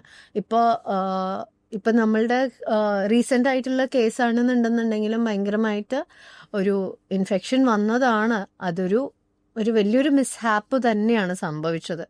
ഒരു മൈനറായിട്ടുള്ളൊരു കാര്യമാണത്. നോക്കിയാൽ കറക്റ്റായിട്ട് ചെയ്യാവുന്ന ഒരു കാര്യമേ ഉള്ളൂ നമ്മൾ ഏസെപ്റ്റിക് പ്രിക്കോഷൻ കൊണ്ടുവരിക എന്നുള്ളത്. അത് നോക്കാതിരുന്നാൽ ആർക്കും ഏതൊരു ചെറിയൊരു സാധനം ഒരു വലിയൊരു കോംപ്ലിക്കേഷൻ ആയിട്ട് മാറാൻ പറ്റും. സോ ഒരാളിപ്പോൾ ഒരു ട്രാൻസ്പ്ലാന്റിന് വേണ്ടിയിട്ട് നോക്കുകയാണെന്നുണ്ടെന്നുണ്ടെങ്കിൽ ആരുടെ അടുത്താണ് പോകണമെന്ന് നോക്കുക, ക്രെഡിബിലിറ്റി ഉള്ള ഒരു പ്ലേസ് ആണോ എന്ന് നോക്കുക, എന്നിട്ട് ഫൈനൽ ഡിസിഷൻ എടുക്കാൻ പാടുള്ളൂ. അതുപോലെ തന്നെ ബോട്ടോക്സ് വളരെ ട്രെൻഡിങ് ആയിട്ട് മാറിക്കൊണ്ടിരിക്കുകയാണ്. ശരിക്കും എന്താണ് ബോട്ടോക്സ്, എന്തിനാണ് ബോട്ടോക്സ്? ഇപ്പോൾ 2 കാര്യങ്ങളാണ് ബോട്ടോക്സ് എന്ന പേരിൽ അറിയപ്പെടുന്നത്. ഒന്ന് ഹെയർ ബോട്ടോക്സ്, ഒന്ന് നമ്മൾ യൂസ് ചെയ്യുന്ന ബോട്ടോക്സ്. ഈ ഹെയർ ബോട്ടോക്സ് കംപ്ലീറ്റ്ലി സലൂണായിട്ട് ഓറിയന്റഡ് ആയിട്ടുള്ള ഒരു ഹെയർ സ്റ്റൈലിംഗ് സാധനമാണ്. അതായത് ബേസിക്കലി കേളി ഹെയർ ഇത്തിരിയും കൂടെ സ്മൂതനായിട്ട് ആ ടെക്സ്ചർ മാറ്റാൻ വേണ്ടിയിട്ട് ചെയ്യുന്ന ഒരു കാര്യമാണ്. അത് പാർലർ പ്രൊസീജിയറാണ്. ഓക്കെ, ഹെയർ അല്ലാത്തത് നമ്മൾ ചെയ്യുന്നത് ബോട്ടുലിനം ടോക്സിൻ എന്ന് പറയുന്ന നമ്മൾ ബാക്ടീരിയയിൽ നിന്ന് എടുക്കുന്ന ഒരു പ്രോട്ടീനാണ്. എൻ്റെ പേരാണ് ബോട്ടോക്സ് എന്ന് പറയുന്ന ഒരു കമ്പനി പേരാണ്. ബോട്ടുലിനം ടോക്സിൻ ആണ് അതിൻ്റെ മെയിൻ ആയിട്ടുള്ള കണ്ടന്റ്. സോ ആ ഒരു പ്രോട്ടീൻ നമ്മൾ എവിടെയാണ് ഇൻജെക്ട് ചെയ്യണമെന്ന് വെച്ചാൽ ആ പെർട്ടിക്കുലർ മസിൽ ഭയങ്കര ടൈറ്റ് ആയിട്ടുള്ള സാധനത്തിനെ റിലാക്സ് ചെയ്യാൻ ഹെൽപ്പ് ചെയ്യും. ഇപ്പം നമ്മൾ ഏസ്തെറ്റിക് പ്രാക്ടീസിൽ അത് വരുന്നത് എന്താണെന്ന് വെച്ചാൽ നമ്മൾ കൂടുതലും നെറ്റ് യൂസ് ചെയ്യുമ്പോൾ, ഇപ്പോൾ ഫോർ എക്സാമ്പിൾ എൻ്റെ നെറ്റ് തന്നെ നോക്കുകയാണെങ്കിൽ ഇങ്ങനെ ചെയ്യുന്ന സമയത്ത് കുറേ റിങ്കിൾസ് വരുന്നുണ്ട്. അപ്പോൾ അത് ഇപ്പോൾ ബോട്ടോക്സ് ഞാൻ ഇൻജെക്ട് ചെയ്തിട്ടുണ്ടെന്നുണ്ടെന്നുണ്ടെങ്കിൽ എനിക്കിത് അധികം ലിഫ്റ്റ് ചെയ്യാൻ പറ്റില്ല, പക്ഷെ എനിക്ക് മൂവ്മെന്റ്സ് ഒക്കെ പറ്റും. അപ്പോൾ അധികം യൂസ് ചെയ്യാത്തത് കൊണ്ട് ആ ഒരു മസിൽ അധികം ഓവർ ആക്റ്റീവ് ആവില്ല. അപ്പോൾ ആ റിങ്കിൾസ് വീണ്ടും ഫോം ചെയ്യില്ല. പക്ഷെ ഇതൊക്കെ ഒരു 4 to 6 months ഒക്കെ ലാസ്റ്റ് ചെയ്യുള്ളൂ. കാരണം നമ്മളുടെ മെറ്റബോളിസം അനുസരിച്ച് ഈ സാധനവും നമ്മുടെ ബോഡി എടുത്ത് കളയുകയും ചെയ്യും. അപ്പോൾ കുറച്ചു കാലം കഴിഞ്ഞ് കഴിഞ്ഞാൽ വീണ്ടും ഇത് ചെയ്യേണ്ടി വരും. ഫോർ എക്സാമ്പിൾ ആണ് ഞാൻ നെറ്റി പറഞ്ഞത്. പല വേറെ ഇൻഡിക്കേഷൻസും ഉണ്ട്. അപ്പോൾ അത് വെച്ചൊരു കൺസേൺ എന്ന് പറഞ്ഞാൽ, അപ്പോൾ ഈ ഒരു ട്രീറ്റ്മെൻറ്റ് ചെയ്യുമ്പോൾ അപ്പോൾ വളരെ എക്സ്പ്രസീവ് ആയിട്ടൊരാൾ, ഇപ്പം ആക്ടിങ് ഫീൽഡിലുള്ളൊരു വ്യക്തിയാണ്, ആ പറയുന്ന ആൾക്ക് എക്സ്പ്രസീവ് ആവണമല്ലോ ആളുടെ ഫേസ്. അതെ. അപ്പോൾ ഈ ബോട്ടോക്സ് ചെയ്യുമ്പോൾ ഈ എക്സ്പ്രഷനിൽ എന്തെങ്കിലും ഇഷ്യൂ ഉണ്ടാവാമോ? ചില ആളുകൾക്ക് ഓവർഡോസ് ആയി കഴിഞ്ഞു കഴിഞ്ഞാൽ എക്സ്പ്രഷന് ഇഷ്യൂ വരാം. ബേസിക്കലി ഇപ്പം നമ്മൾ ഇങ്ങനെ ഒരു സാധനം പിടിച്ചു വെച്ചിട്ട് നമ്മൾ ആശ്ചര്യം കാണിക്കുകയാണെന്നുണ്ടെങ്കിൽ അത് പറ്റില്ലല്ലോ. സോ മൈനർ ആയിട്ടുള്ള രീതിയിൽ ആ ഡോസ് കുറച്ചിട്ടാണെങ്കിലും ചെയ്യാം, അല്ലെങ്കിൽ ഈ ഒരു ഏരിയ കംപ്ലീറ്റ്ലി അവോയ്ഡ് ചെയ്യാം. ഇപ്പം ചില ആൾക്കാർക്ക് ക്രോസ് ഫീറ്റ് ആയിരിക്കും ഇഷ്ടമല്ലാത്തത്. അപ്പം അങ്ങനത്തെ ഒരു ആളാണെന്നുണ്ടെങ്കിൽ ചിലപ്പോൾ അവർ അവിടെ മാത്രമേ ചെയ്യുള്ളൂ, ഈ ഒരു ഏരിയ കംപ്ലീറ്റ്ലി അവോയ്ഡ് ചെയ്യും. ഇതൊക്കെ ഓരോ പേഴ്സൺ ടു പേഴ്സൺ വേരി ചെയ്യും. ഇപ്പോൾ ഒരു ആക്ടർ എന്നെ സംബന്ധിച്ചിടത്തോളം അവരുടെ എക്സ്പ്രഷനാണ് അവരുടെ മെയിൻ കാരിയർ. അപ്പം അതിനെ നമ്മൾ ബ്ലോക്ക് ചെയ്യുന്നത് ഒരു വലിയൊരു മിസ്റ്റേക്കാണ്. വേറാസ് ഒരു മോഡലാണെന്നുണ്ടെന്നുണ്ടെങ്കിൽ അവർക്ക് ഈ ലൈൻസ് ഒന്നും ഇഷ്ടമല്ല. One thing why we do botox is like നമ്മളിപ്പോൾ ഇത് എക്സ്പ്രഷൻ പ്രിവെൻറ്റ് ചെയ്യുകയാണെന്നുണ്ടെന്നുണ്ടെങ്കിൽ ഭാവിയിൽ ഈ പെർമനൻറ്റ് ലൈനായി ഇത് മാറില്ല. അല്ലെങ്കിൽ പെട്ടെന്ന് ഓരോരോ കുഴി ഇതായിട്ട് കാണുമല്ലോ, അതിന് വരാതിരിക്കാൻ വേണ്ടിയിട്ടാണ് ബൊട്ടോക്സ് ചെയ്തുകൊണ്ട് നടക്കുന്നത്. പറഞ്ഞു വരുന്നപ്പം അധികം ചിരിക്കാതിരിക്കുകയോ അധികം സംസാരിക്കാതിരുന്നാൽ മുഖത്ത് ലൈനുകൾ ഉണ്ടാവില്ലതാണോ? അതെ അതെ. ഫോർ എക്സാമ്പിൾ വിക്ടോറിയ ബെക്കമിനെ കുറിച്ച് കേട്ടിട്ടുണ്ടാവും. പുള്ളിക്കാരത്തി അധികം ചിരിക്കൊന്നുമില്ല, ആ ലൈനൊക്കെ ഇങ്ങനെ ഇത്തിരി പോക്കർ ഫേസ് ആയിട്ട് ഇരിക്കുന്നത്. അവർക്ക് അധികം ലൈൻസ് ഒന്നും ഉണ്ടാവില്ല, നല്ല രീതിയിലിരിക്കും. കുറേ ഓവർ എക്സ്പ്രസീവ് ആയിട്ടുള്ള ഒരാളാണെന്നുണ്ടെങ്കിൽ സട്ടിലി നമുക്ക് ചെയ്യാൻ പറ്റും. അപ്പോൾ സട്ടിലി ചെയ്യുവാണെന്നുണ്ടെങ്കിൽ പുരികമൊക്കെ പൊക്കാൻ പറ്റുമല്ലോ, അത് കംപ്ലീറ്റ്ലി ഫ്രോസൺ അല്ലാത്ത രീതിയിലും നമുക്ക് ചെയ്യാൻ പറ്റും. അത് ഡോസേജ് അഡ്ജസ്റ്റ് ചെയ്ത് കഴിഞ്ഞാൽ നമുക്ക് അങ്ങനെ ചെയ്യാൻ പറ്റും. ഡോക്ടറിൻ്റെ അടുത്ത് അങ്ങനെയുള്ള പേഷ്യൻസ് വരാറുണ്ടോ? ഞാൻ എക്സ്പ്രഷൻ എന്നൊരു ഇതിലേക്ക് കൺസേൺഡ് അല്ല, എനിക്ക് എക്സ്പ്രഷൻ ഇഷ്യൂ അല്ല, എനിക്ക് ആ ലൈനുകൾ മാത്രം മാറിയാൽ മതി, എനിക്ക് എക്സ്പ്രസീവ് ആവണ്ട എന്ന് പറഞ്ഞ് പേഷ്യൻസ് വരാറുണ്ടോ? കുറേ വരാറുണ്ട്. അയ്യോ. പക്ഷെ ആക്ച്വലി നമ്മളിപ്പോൾ കണ്ണിങ്ങനെ ഇരിക്കുമെന്നല്ല ഞാൻ പറഞ്ഞത്. ചിലപ്പോൾ അവർക്ക് ആ കംപ്ലീറ്റ് എക്സ്പ്രഷൻ 100% ഇടാൻ പറ്റില്ല, പക്ഷെ they can put the 60% of it. അപ്പോൾ നമ്മളിപ്പോൾ ഒരു സന്തോഷമാണെന്നുണ്ടെങ്കിൽ അതൊക്കെ നമുക്ക് എക്സ്പ്രസ് ചെയ്യാൻ പറ്റും. കൂടുതൽ ഡോസേജ് ആയി കഴിഞ്ഞ് കഴിഞ്ഞാൽ ചിലപ്പോൾ കംപ്ലീറ്റ്ലി ഫ്രോസൺ ആണ്. പിന്നെ അതിനും കുറേ ടെക്നീക്സും ഉണ്ട്, അതിൻ്റെ ഡോസ് വേരിയേഷനും വ്യത്യാസമുണ്ട്. അപ്പോൾ അതൊക്കെ കൊണ്ട് നമുക്ക് കുറേയൊക്കെ മാനിപ്പുലേറ്റ് ചെയ്യാൻ പറ്റും എന്താണ് നമ്മുടെ ഫൈനൽ റിസൾട്ട് എന്നുള്ളത്. അതിൻ്റെ ഇതേപോലെ തന്നെ റോങ് സ്ഥലത്ത് കൊണ്ട് ഇഞ്ചെക്ട് ചെയ്ത് വെച്ച് കഴിഞ്ഞാൽ നമുക്ക് അതിൻ്റേതായിട്ടുള്ള കോംപ്ലിക്കേഷൻസും വേറെ ഉണ്ട്. അപ്പോൾ അഗൈൻ ഒരു റൈറ്റ് ഇഞ്ചക്ടറിൻ്റെ അടുത്ത് പോയി കഴിഞ്ഞ് കഴിഞ്ഞാൽ സേഫറായിട്ട് ചെയ്യാൻ പറ്റും. What is the difference between ഈ botox and fillers? Okay, botox എന്ന് പറയുന്നത് ഞാൻ നേരത്തെ പറഞ്ഞ പോലെ തന്നെ ആ മസിലിനെ റിലാക്സ് ചെയ്യിപ്പിക്കാൻ വേണ്ടിയിട്ട്, അതായത് ഓൾറെഡി ഡൈനാമിക് ആയിട്ട്, അതായത് മൂവ് ചെയ്യുന്ന ഒരു റിങ്കിളിനെ അത് പെർമനൻ്റ് ആയിട്ട് ആക്കാതിരിക്കാൻ വേണ്ടിയിട്ടുള്ള മുമ്പേ ചെയ്യുന്ന ഒരു ആൻറ്റി ഏജിങ് പ്രോസസ്സാണ് ബൊട്ടോക്സ്. ഇതൊക്കെ എന്താ പറയുക, ആൻറ്റി ഏജിങ് ആസ്പെക്റ്റിലാണ് പറഞ്ഞത്. ഈ ബൊട്ടോക്സ് തന്നെയാണ് ഞാൻ നേരത്തെ പറഞ്ഞത്. ഇപ്പോൾ അണ്ടർ ആം സ്വെറ്റിംഗ് കൂടുതലാണെന്നുണ്ടെങ്കിൽ അണ്ടർ ആമിലും ഇഞ്ചെക്ട് ചെയ്യും, കൈകാലുകളിൽ കൂടുതൽ സ്വെറ്റ് ചെയ്യുന്നു. ഇപ്പോൾ എക്സാം എഴുതുന്ന സമയത്ത് ഒരു കുട്ടിക്ക് ഭയങ്കരമായിട്ട് സ്വെറ്റ് ചെയ്തിട്ട് എഴുതാൻ പറ്റാത്തൊക്കെ കേസസ് പണ്ടുണ്ടായിട്ടുണ്ട്. അപ്പം അവർക്ക് സ്ഥിരമായിട്ട് ക്രീം തേച്ച് പോകാൻ പറ്റാതെ ഇത്രയും കൂടെ ഒരു 5-6 മാസമെങ്കിലും ലാസ്റ്റ് ചെയ്യണമെങ്കിൽ ഈ ബൊട്ടോക്സ് കയ്യിൽ ഇഞ്ചെക്ട് ചെയ്യും. അങ്ങനെ ഒരു ബെനിഫിറ്റ് ഉണ്ട്. പിന്നെ ഈ ബൊട്ടോക്സ് തന്നെയാണ് പണ്ട് കാലത്ത് മൈഗ്രെയിന് അടക്കം യൂസ് ചെയ്തിട്ടുണ്ടായിരുന്നത്. അപ്പോൾ അതിനൊരു ബെറ്റർ ഇതുമുണ്ട്. ഒരു ബൊട്ടോക്സിനെ ഒരിക്കലും ഒരു ഈവിൾ സാധനമായിട്ട് ഒരിക്കലും നമ്മൾ കാണില്ല. അപ്പോൾ ഓരോ ആൾക്കാരുടെ ഇഷ്ടപ്രകാരം അത് വേരി ചെയ്യുമെന്നേ ഉള്ളൂ. അപ്പോൾ അതാണ് ബൊട്ടോക്സിൻ്റെ കാര്യം. ഫില്ലേഴ്സ് ആണെന്നുണ്ടെന്നുണ്ടെങ്കിൽ ഇപ്പോൾ നേരത്തെ ഞാൻ പറഞ്ഞല്ലോ, കണ്ണിൻ്റെ അടിയിൽ കുഴിയുണ്ട്, ഇവിടെ ഒരു ചെറിയൊരു ഷാലോ ആയിട്ടുള്ള ഒരു കുഴി ഉണ്ടെന്നുണ്ടെങ്കിൽ ബേസിക്കലി ആ ഒരു കുഴി നികത്താൻ വേണ്ടിയിട്ടുള്ളൊരു സംഭവമാണ് ഫില്ലേഴ്സ്. ഇപ്പോൾ വയസ്സാവും തോറും അല്ലെങ്കിൽ പെട്ടെന്ന് നമ്മൾ വർക്കൗട്ട് ചെയ്തിട്ട് പെട്ടെന്ന് വെയിറ്റ് ലോസ് ഉണ്ടായപ്പോൾ പെട്ടെന്ന് ഈ കവളൊക്കെ വല്ലാതെ കുഴിഞ്ഞ് പെട്ടെന്നൊരു ഏജ് ലുക്ക് അങ്ങനെയൊക്കെ കുറേ ആൾക്കാർ വന്ന് പറയില്ലേ. അപ്പോൾ അതിനൊക്കെ അപ്പോൾ ആ ലോസ്റ്റ് ആയിട്ടുള്ള ഫാറ്റിന് പകരം ഫില്ലേഴ്സ് കുത്തുകയാണെന്നുണ്ടെങ്കിൽ ആ ഒരു വോള്യൂം തിരിച്ചു കൊണ്ടുവരാൻ പറ്റും. ഇപ്പം മുമ്പ് എങ്ങനെ ഉണ്ടായിരുന്നു എന്ന് വെച്ചാൽ അതേപോലെ തന്നെ കൊണ്ടുവരാൻ പറ്റും. ഇപ്പോൾ അതാണ് ബേസിക്കലി ഫില്ലേഴ്സ് കൊണ്ട് ചെയ്യുന്നത്. അപ്പം അത് ഏത് ആംഗിളിലും വേണം. ചില ആൾക്കാർക്ക് ജോ ലൈൻ ഉണ്ടാവണം എന്നാണെന്നുണ്ടെങ്കിൽ നമുക്ക് ജോ ലൈനും ചെയ്ത് കൊടുക്കാം. ചിന്നിത്തിരി നീട്ടണം, കമ്പാരിറ്റീവ്ലി നീട്ടണം എന്ന് തോന്നുകയാണെങ്കിൽ നമുക്ക് അവിടെ ഫില്ലേഴ്സ് വയ്ക്കാം. അപ്പോൾ ബേസിക്കലി ഒരു വോള്യൂം കൂട്ടാൻ വേണ്ടിയിട്ട് യൂസ് ചെയ്യുന്ന ഒരു കാര്യം, അല്ലെങ്കിൽ നമ്മുടെ ഷേപ്പ് മാറ്റാൻ വേണ്ടിയിട്ട് യൂസ് ചെയ്യുന്ന ഒരു കാര്യമാണ് filler. Basically filler is made of hyaluronic acid. നമ്മുടെ ഇന്ത്യയിൽ അവൈലബിൾ ആയിട്ടുള്ള ഫില്ലർ ഹാലുറോണിക് ആസിഡ് ആണ്. ഈ ഹാലുറോണിക് ആസിഡ് നമുക്ക് ഇഷ്ടമായിട്ടില്ല എന്നാണെന്നുണ്ടെങ്കിൽ അതിനെ കളയാനും എളുപ്പമാണ്. സോ വൺസ് ഒരു ഫില്ലർ നമ്മൾ യൂസ് ചെയ്താൽ ആ ഫില്ലറിനെ നമുക്ക് റിമൂവ് ചെയ്യാനുള്ള ഓപ്ഷൻസും ഉണ്ട്. റീസെൻ്റ്ലി ഉള്ളൊരു ന്യൂസ് ആയിരുന്നു, ഉർഫി എന്ന് പറയുന്നൊരു മോഡൽ, ബോളിവുഡ് മോഡലിൻ്റെ ലിപ് ഫില്ലേഴ്സ് യൂസ് ചെയ്തപ്പോൾ ഉണ്ടായ കോംപ്ലിക്കേഷൻ. എനിക്ക് ലിപ് ഫില്ലേഴ്സ് യൂസ് ചെയ്തപ്പോൾ അറിയില്ല. ആക്ച്വലി പുള്ളിക്കാരത്തി പഴയ ലിപ് ഫില്ലറിനെ റിമൂവ് ചെയ്തതാണ്. റിമൂവ് ചെയ്യുന്ന സമയത്ത് ഒരു താൽക്കാലികമായിട്ട് കുറച്ച് ദിവസത്തേക്ക് ഭയങ്കര നീര് വെക്കും. അതാണ് ആ ഒരു ഇതിൽ കണ്ടിരിക്കുന്നത്. അത് കഴിഞ്ഞാൽ അത് കംപ്ലീറ്റ്ലി ഡിസോൾവ് ആയി കഴിഞ്ഞ് കഴിഞ്ഞാൽ വേണമെങ്കിൽ വീണ്ടും റീ ഇഞ്ചെക്ട് ചെയ്യുക, അല്ലെങ്കിൽ if you want to go back to your original form you can go back. കറൻ്റ്ലി ഉള്ളൊരു ബ്യൂട്ടി സ്റ്റാൻഡേർഡ് എങ്ങനെയാണ്? ബ്യൂട്ടി വളരെ സബ്ജക്റ്റീവ് ആണ്. Beauty lies in the eyes of the beholder എന്നൊക്കെയാണല്ലോ പറയാറ്.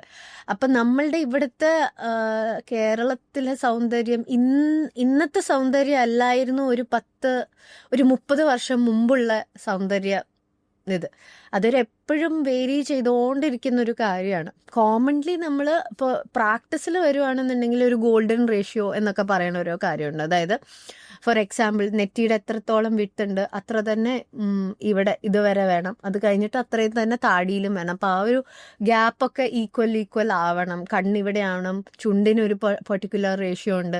അതൊക്കെയാണ് ഐഡിയൽ ഗോൾഡൻ സ്റ്റാൻഡേർഡ്സ്. പക്ഷെ എല്ലാവരും ആ ഐഡിയലിലോട്ട് പോയി കഴിഞ്ഞാൽ എല്ലാവരും ഒരേപോലെ ഇരിക്കും. അപ്പോൾ ഐഡിയലി സ്പീക്കിംഗ് നമ്മൾ ഒരു പെർട്ടിക്കുലർ മനുഷ്യനെ കാണുമ്പോൾ അവരുടെ ചില നല്ല ഫീച്ചേഴ്സ് ഉണ്ടാവും, ചില അത്രയ്ക്ക് നല്ലല്ലാത്ത ഫീച്ചേഴ്സും ഉണ്ടാവും. അപ്പോൾ നല്ല ഫീച്ചറിന് ഇത്രയും കൂടെ എൻഹാൻസ് ചെയ്ത് കഴിഞ്ഞാൽ അവർക്ക് ഇത്രയും കൂടെ സൗന്ദര്യം ഉണ്ടാവും, അത്രേ ഉള്ളൂ. അപ്പോൾ അത് ആരാണ് നിങ്ങളുടെ ആ ഒരു എസ്തെറ്റിക് പ്രൊവൈഡർ എന്നും അനുസരിച്ചിരിക്കും അവരുടെ റിസൾട്ടും ഉണ്ടാവുക. ഇപ്പോൾ ഒരു മൈനർ ചേഞ്ച് ആണെങ്കിൽ ഒരു വലിയൊരു ചേഞ്ച് ആയിരിക്കും കാണാൻ ഭംഗിയുള്ള രീതിയിൽ. പക്ഷെ ഒരു പുറത്തുനിന്ന് ഒരാൾ ഇത് ചെയ്തു എന്നുള്ളത് മനസ്സിലാക്കാനും പാടില്ല. അതായിരിക്കണം ഒരു ഐഡിയൽ ആയിട്ടുള്ള ഒരു ബ്യൂട്ടി ചേഞ്ച് എന്ന് പറയാം. ഗ്ലൂട്ടാത്തയോൺ എന്ന് പറയുന്നൊരു മോളിക്യൂൾ ഉണ്ടല്ലോ, വളരെ വാസ്റ്റായിട്ട് യൂസ് ചെയ്യുന്നതാണ്, എല്ലാവരും യൂസ് ചെയ്യുന്നുണ്ട്. അതിന് പല പല IV ഇഞ്ചക്ഷനുകളുണ്ട്, ടാബ്ലറ്റ്സുകളുണ്ട്. ശരിക്കും എന്താണ് ഗ്ലൂട്ടാത്തയോൺ, എങ്ങനെ നമ്മൾക്കത് ഹെൽപ്പ് ചെയ്യാം, നല്ലതാണോ, അതിൻ്റെ എന്തെങ്കിലും സൈഡ് എഫക്ട്സ് ഉണ്ടോ? റീസെൻ്റ്ലി ഗ്ലൂട്ടാത്തയോൺ റിലേറ്റഡ് ആയിട്ട് ബോളിവുഡിൽ ഒരു മരണം അതിൻ്റെ പേരിലൊക്കെ ആരോപിച്ചിട്ടുണ്ട്. ഗ്ലൂട്ടാത്തയോണിൻ്റെ കൂടെ NAD യൂസ് ചെയ്തു, അതുകൊണ്ടാണ് മരണം ഉണ്ടായെന്നൊക്കെ പറഞ്ഞു. ഒരു ഡെർമറ്റോളജിസ്റ്റ് എന്ന രീതിയിൽ what is your opinion on that? Okay, glutathione എൻ്റെ പ്രാക്ടീസിൽ കോമൺലി യൂസ് ചെയ്യുന്ന ഒരു കാര്യമാണ്. ഓക്കെ, ആ പെർട്ടിക്കുലർ എന്താ പറയുക ആക്ട്രസിൻ്റെ ഡെത്ത് ആക്ച്വലി കംപ്ലീറ്റ്ലി പ്രൂവൺ അല്ല what is the reason for her death എന്നുള്ളത്. പല റീസൺസും ഉണ്ട്. അപ്പോൾ അത് ഇനീഷ്യലി എല്ലാവരും ഗ്ലൂട്ടത്തയോണിനാണ് ടാർഗറ്റ് ചെയ്തിട്ടുണ്ടായിരുന്നത്. But we actually don't know what the reason is. Still അതാണെന്നുണ്ടെന്നുണ്ടെങ്കിലും പല കാരണങ്ങളും ആ ഒരു ഡെത്തിൻ്റെ പിന്നിൽ ഉണ്ടായിട്ടുണ്ടായിരുന്നു. ഫാസ്റ്റിംഗ് സ്റ്റേജ്, പ്രോപ്പർലി ഡയറ്റ് ആയിരുന്നില്ല, എന്നിട്ട് അവർക്ക് ഓൾറെഡി വേറെയും കുറേ ഡ്രഗ്സ് എടുത്തിട്ടുണ്ടായിരുന്നു ഡ്യൂ ടു ആ ഒരു ഗ്യാസ്ട്രിക് ഇഷ്യൂ, അങ്ങനെയൊക്കെ കുറേ കാരണങ്ങൾ ഉണ്ടായിരുന്നു. അപ്പോൾ ആ ഒരു പെർട്ടിക്കുലർ കേസ് നമുക്ക് എടുക്കാൻ പറ്റില്ല. അല്ലാത്ത രീതിയിലാണെന്നുണ്ടെങ്കിൽ ഗ്ലൂട്ടത്തയോണിൻ്റെ പ്രോസ് പറയുകയാണെന്നുണ്ടെങ്കിൽ it's a very good anti oxidant. അപ്പോൾ ആൻറ്റി ഓക്സിഡൻ്റ് എന്നുള്ള രീതിയിൽ നമ്മൾക്ക് പൊല്യൂഷൻ കൊണ്ടും നമ്മൾ കഴിക്കുന്ന ജങ്ക് കൊണ്ടും നമ്മൾക്ക് ഏജിങ് പ്രോസസ്സ് കൊണ്ടൊക്കെ നമ്മുടെ ബോഡിയിൽ കുറേ ഫ്രീ റാഡിക്കൽസ് എന്ന് പറയുന്ന ഒരു നല്ല കാര്യമല്ലാത്തൊരു സാധനമാണ് free radicals. Basically free radicals ഉണ്ടാകുമ്പോൾ നമുക്ക് സെൽ ഡാമേജ് ആണ് ഉണ്ടാവുന്നത്. നമ്മുടെ സെൽ ഏജിങ് ഉണ്ടാവാം, DNA ഡാമേജ് ഉണ്ടാവാം, അങ്ങനെ കുറേ ബാഡ് ഇഫക്ട്സ് ആണ് ഈ ഫ്രീ റാഡിക്കൽസ് കൊണ്ടുവരുന്നത്. ഈ ഫ്രീ റാഡിക്കൽസിനെ നശിപ്പിക്കാൻ വേണ്ടിയിട്ടാണ് ആൻറ്റി ഓക്സിഡൻസ് യൂസ് ചെയ്യുന്നത്. അതിൽ ഗ്ലൂട്ടത്തയോൺ ഒരു സൂപ്പർ ആൻറ്റി ഓക്സിഡൻ്റ് എന്നാണ് പറയാറ്. കാരണം കുറേ ഫ്രീ റാഡിക്കൽസിനെ ഒരു ഗ്ലൂട്ടത്തയോൺ മോളിക്യൂളിന് നശിപ്പിക്കാൻ പറ്റും. അതുകൊണ്ടാണ് അതിന് സൂപ്പർ ആൻറ്റി ഓക്സിഡൻ്റ് എന്ന് പറയുന്നത്. സോ നാച്ചുറലി നമ്മൾ കൂടുതൽ വയസ്സ് കൂടുന്തോറും നമ്മുടെ എന്താ പറയുക ഈ ഫ്രീ റാഡിക്കൽസ് കൂടും. അപ്പോൾ അതിൻ്റേതായിട്ടുള്ള ആൻറ്റി ഓക്സിഡൻസ് സപ്ലിമെൻറ്റ് ചെയ്യുന്നത് വളരെ നല്ലൊരു കാര്യമാണ്. ഇതിപ്പോൾ ഗ്ലൂട്ടത്തയോൺ നമ്മുടെ ഫുഡിൽ കിട്ടുന്നൊരു കാര്യമാണ്. അപ്പോൾ അതിനെ വീണ്ടും അതൊരു ശത്രുവായിട്ട് കാണേണ്ട കാര്യമില്ല. Main reason why glutathione hyped up because it was causing lot of fairness. അപ്പോൾ വെളുക്കാൻ വേണ്ടിയിട്ടുള്ളൊരു മോളിക്യൂളാണ് എന്നുള്ളതാണ് കൂടുതലായിട്ടും അതിനുള്ളൊരു ചീത്തപ്പേര് വരാനുള്ളൊരു കാരണം കൂടെ. അതിലുള്ള ഒരു കറക്റ്റായിട്ടുള്ളൊരു ഫാക്റ്റാണ് ഗ്ലൂട്ടത്തയോൺ ഒരു സർട്ടൻ ലെവൽ ബോഡിയിൽ കൂടുന്ന സമയത്ത് നമ്മുടെ മെലനിൻ സിന്തസിസ് കുറയും. സോ ആ ഒരു ഇതും അടക്കം ഓരോ ആൾക്കാരനുസരിച്ച് വേരി ചെയ്യും. ചിലപ്പോൾ ഒരാൾക്കാർക്ക് ഒരു പെർട്ടിക്കുലർ ലെവലാണെന്നുണ്ടെന്നുണ്ടെങ്കിൽ വേറൊരാൾക്ക് അതിനെക്കാട്ടിലും കൂടുതൽ ഡോസ് കയറിയാലേ ഈ ഷെയ്ഡ് വ്യത്യാസം വരാനുള്ളൂ. അപ്പോൾ എല്ലാവരും ഒരു റെഗുലർ ആയിട്ടൊരു നോർമൽ ചെറിയ ഡോസ് കഴിക്കുകയാണെന്നുണ്ടെങ്കിൽ അല്ലെങ്കിൽ IV എടുക്കുകയാണെന്നുണ്ടെങ്കിൽ you may not find that shade difference. But then ആ ഒരു ചിലപ്പോൾ ഡ്യൂറേഷൻ വ്യത്യാസം, ഇപ്പോൾ വൺസ് ഇൻ എ മന്തോ വൺസ് ഇൻ 2 months ഒക്കെ എടുക്കുകയാണെന്നുണ്ടെങ്കിൽ ആ ഷെയ്ഡ് ഡിഫറൻസ് ഒന്നും വരാൻ പോകുന്നില്ല. പക്ഷേ it's generally good for health. ഇപ്പോൾ ലിവർ ഡീടോക്സിഫിക്കേഷന് വേണ്ടിയിട്ട് നല്ലൊരു കാര്യമാണ്. പണ്ട് കാലത്ത് ക്യാൻസർ ഉള്ള ആളുകൾക്ക് അതിന് ആൻറ്റി ക്യാൻസറസ് ആയിട്ടും ക്യാൻസർ ഡ്രഗ്സ് കാരണം കുറേ ഇഷ്യൂസ് വന്നിട്ട് അവർക്ക് ഗ്ലൂട്ടത്തയോൺ കൊടുത്തിട്ടുമാണ് അവരുടെ ഇടയിൽ ഈ വെളുപ്പ് വന്നിട്ട് അത് ഈ എസ്തെറ്റിക് ഫീൽഡിലോട്ട് വന്നത്. സോ ഇനീഷ്യലി ഗ്ലൂട്ടത്തയോണെ കൊണ്ട് കുറേ നല്ല കാര്യങ്ങളായിരുന്നു ഉണ്ടായത്. അത് ഓവർ ഡോസേജ് എടുത്തിട്ട് ഈ വെളുക്കണം എന്നുള്ള ചിന്ത വരുന്ന സമയത്ത് ഓവർ ഡോസ് ചെയ്ത് അടുപ്പിച്ച് ഹൈ ഡോസേജ് ഒക്കെ എടുക്കുന്ന സമയത്ത് obviously obviously you can end up in trouble. അപ്പോൾ സെൽഫ് മെഡിക്കേഷനും ഇപ്പോൾ കുറേ കാലങ്ങളായിട്ട് സെൽഫ് മെഡിക്കേഷൻ IV പോലും നടക്കുന്നുണ്ട്. We don't know what is the future that holds. ഇപ്പോൾ വലിയൊരു ഹൈ ഡോസ് എന്തായാലും അധികമായാൽ അമൃതും വിഷം എന്നല്ലേ പറയുക. അപ്പോൾ കുറേ കാലമായിട്ട് സ്വന്തമായിട്ട് എടുക്കുകയാണെന്നുണ്ടെങ്കിൽ you might end up in trouble. We never know. ഒരു ആവറേജ് ഡോസാണ്, അണ്ടർ സമ്മൺ സൂപ്പർഫിഷ്യൻ ആണ് എന്നുണ്ടെന്നുണ്ടെങ്കിൽ ഇറ്റ്സ് ആബ്സല്യൂട്ട്ലി സേഫ്. അതുപോലെ തന്നെ ഈ ടാറ്റു ചെയ്യില്ലേ ബോഡിയിൽ. സോ ബോഡിയിൽ ടാറ്റു ചെയ്യുന്ന സമയത്ത് ഹെയർ കാണുമല്ലോ. അപ്പം ടാറ്റു ചെയ്തതിന് ശേഷം നമുക്കത് പെർമനൻ്റ്ലി ലേസർ ട്രീറ്റ്മെൻറ്റ് ചെയ്ത് ആ ഹെയർ റിമൂവൽ ചെയ്യാൻ സാധിക്കുമോ? ഹെയറിൻ്റെ കൂടെ ടാറ്റുവും കൂടെ പോകാൻ ചാൻസ് ഉണ്ട് കോമൺലി. അപ്പോൾ പിന്നെ അങ്ങനെയാണെന്നുണ്ടെങ്കിൽ ടാറ്റു ചെയ്യുന്നതിൻ്റെ മുമ്പേ ഹെയർ റിഡക്ഷൻ ചെയ്തിട്ടില്ല, ലേസർ ഹെയർ റിഡക്ഷൻ ചെയ്തതിൻ്റെ ശേഷം ടാറ്റു ചെയ്യലാണ് ഐഡിയൽ.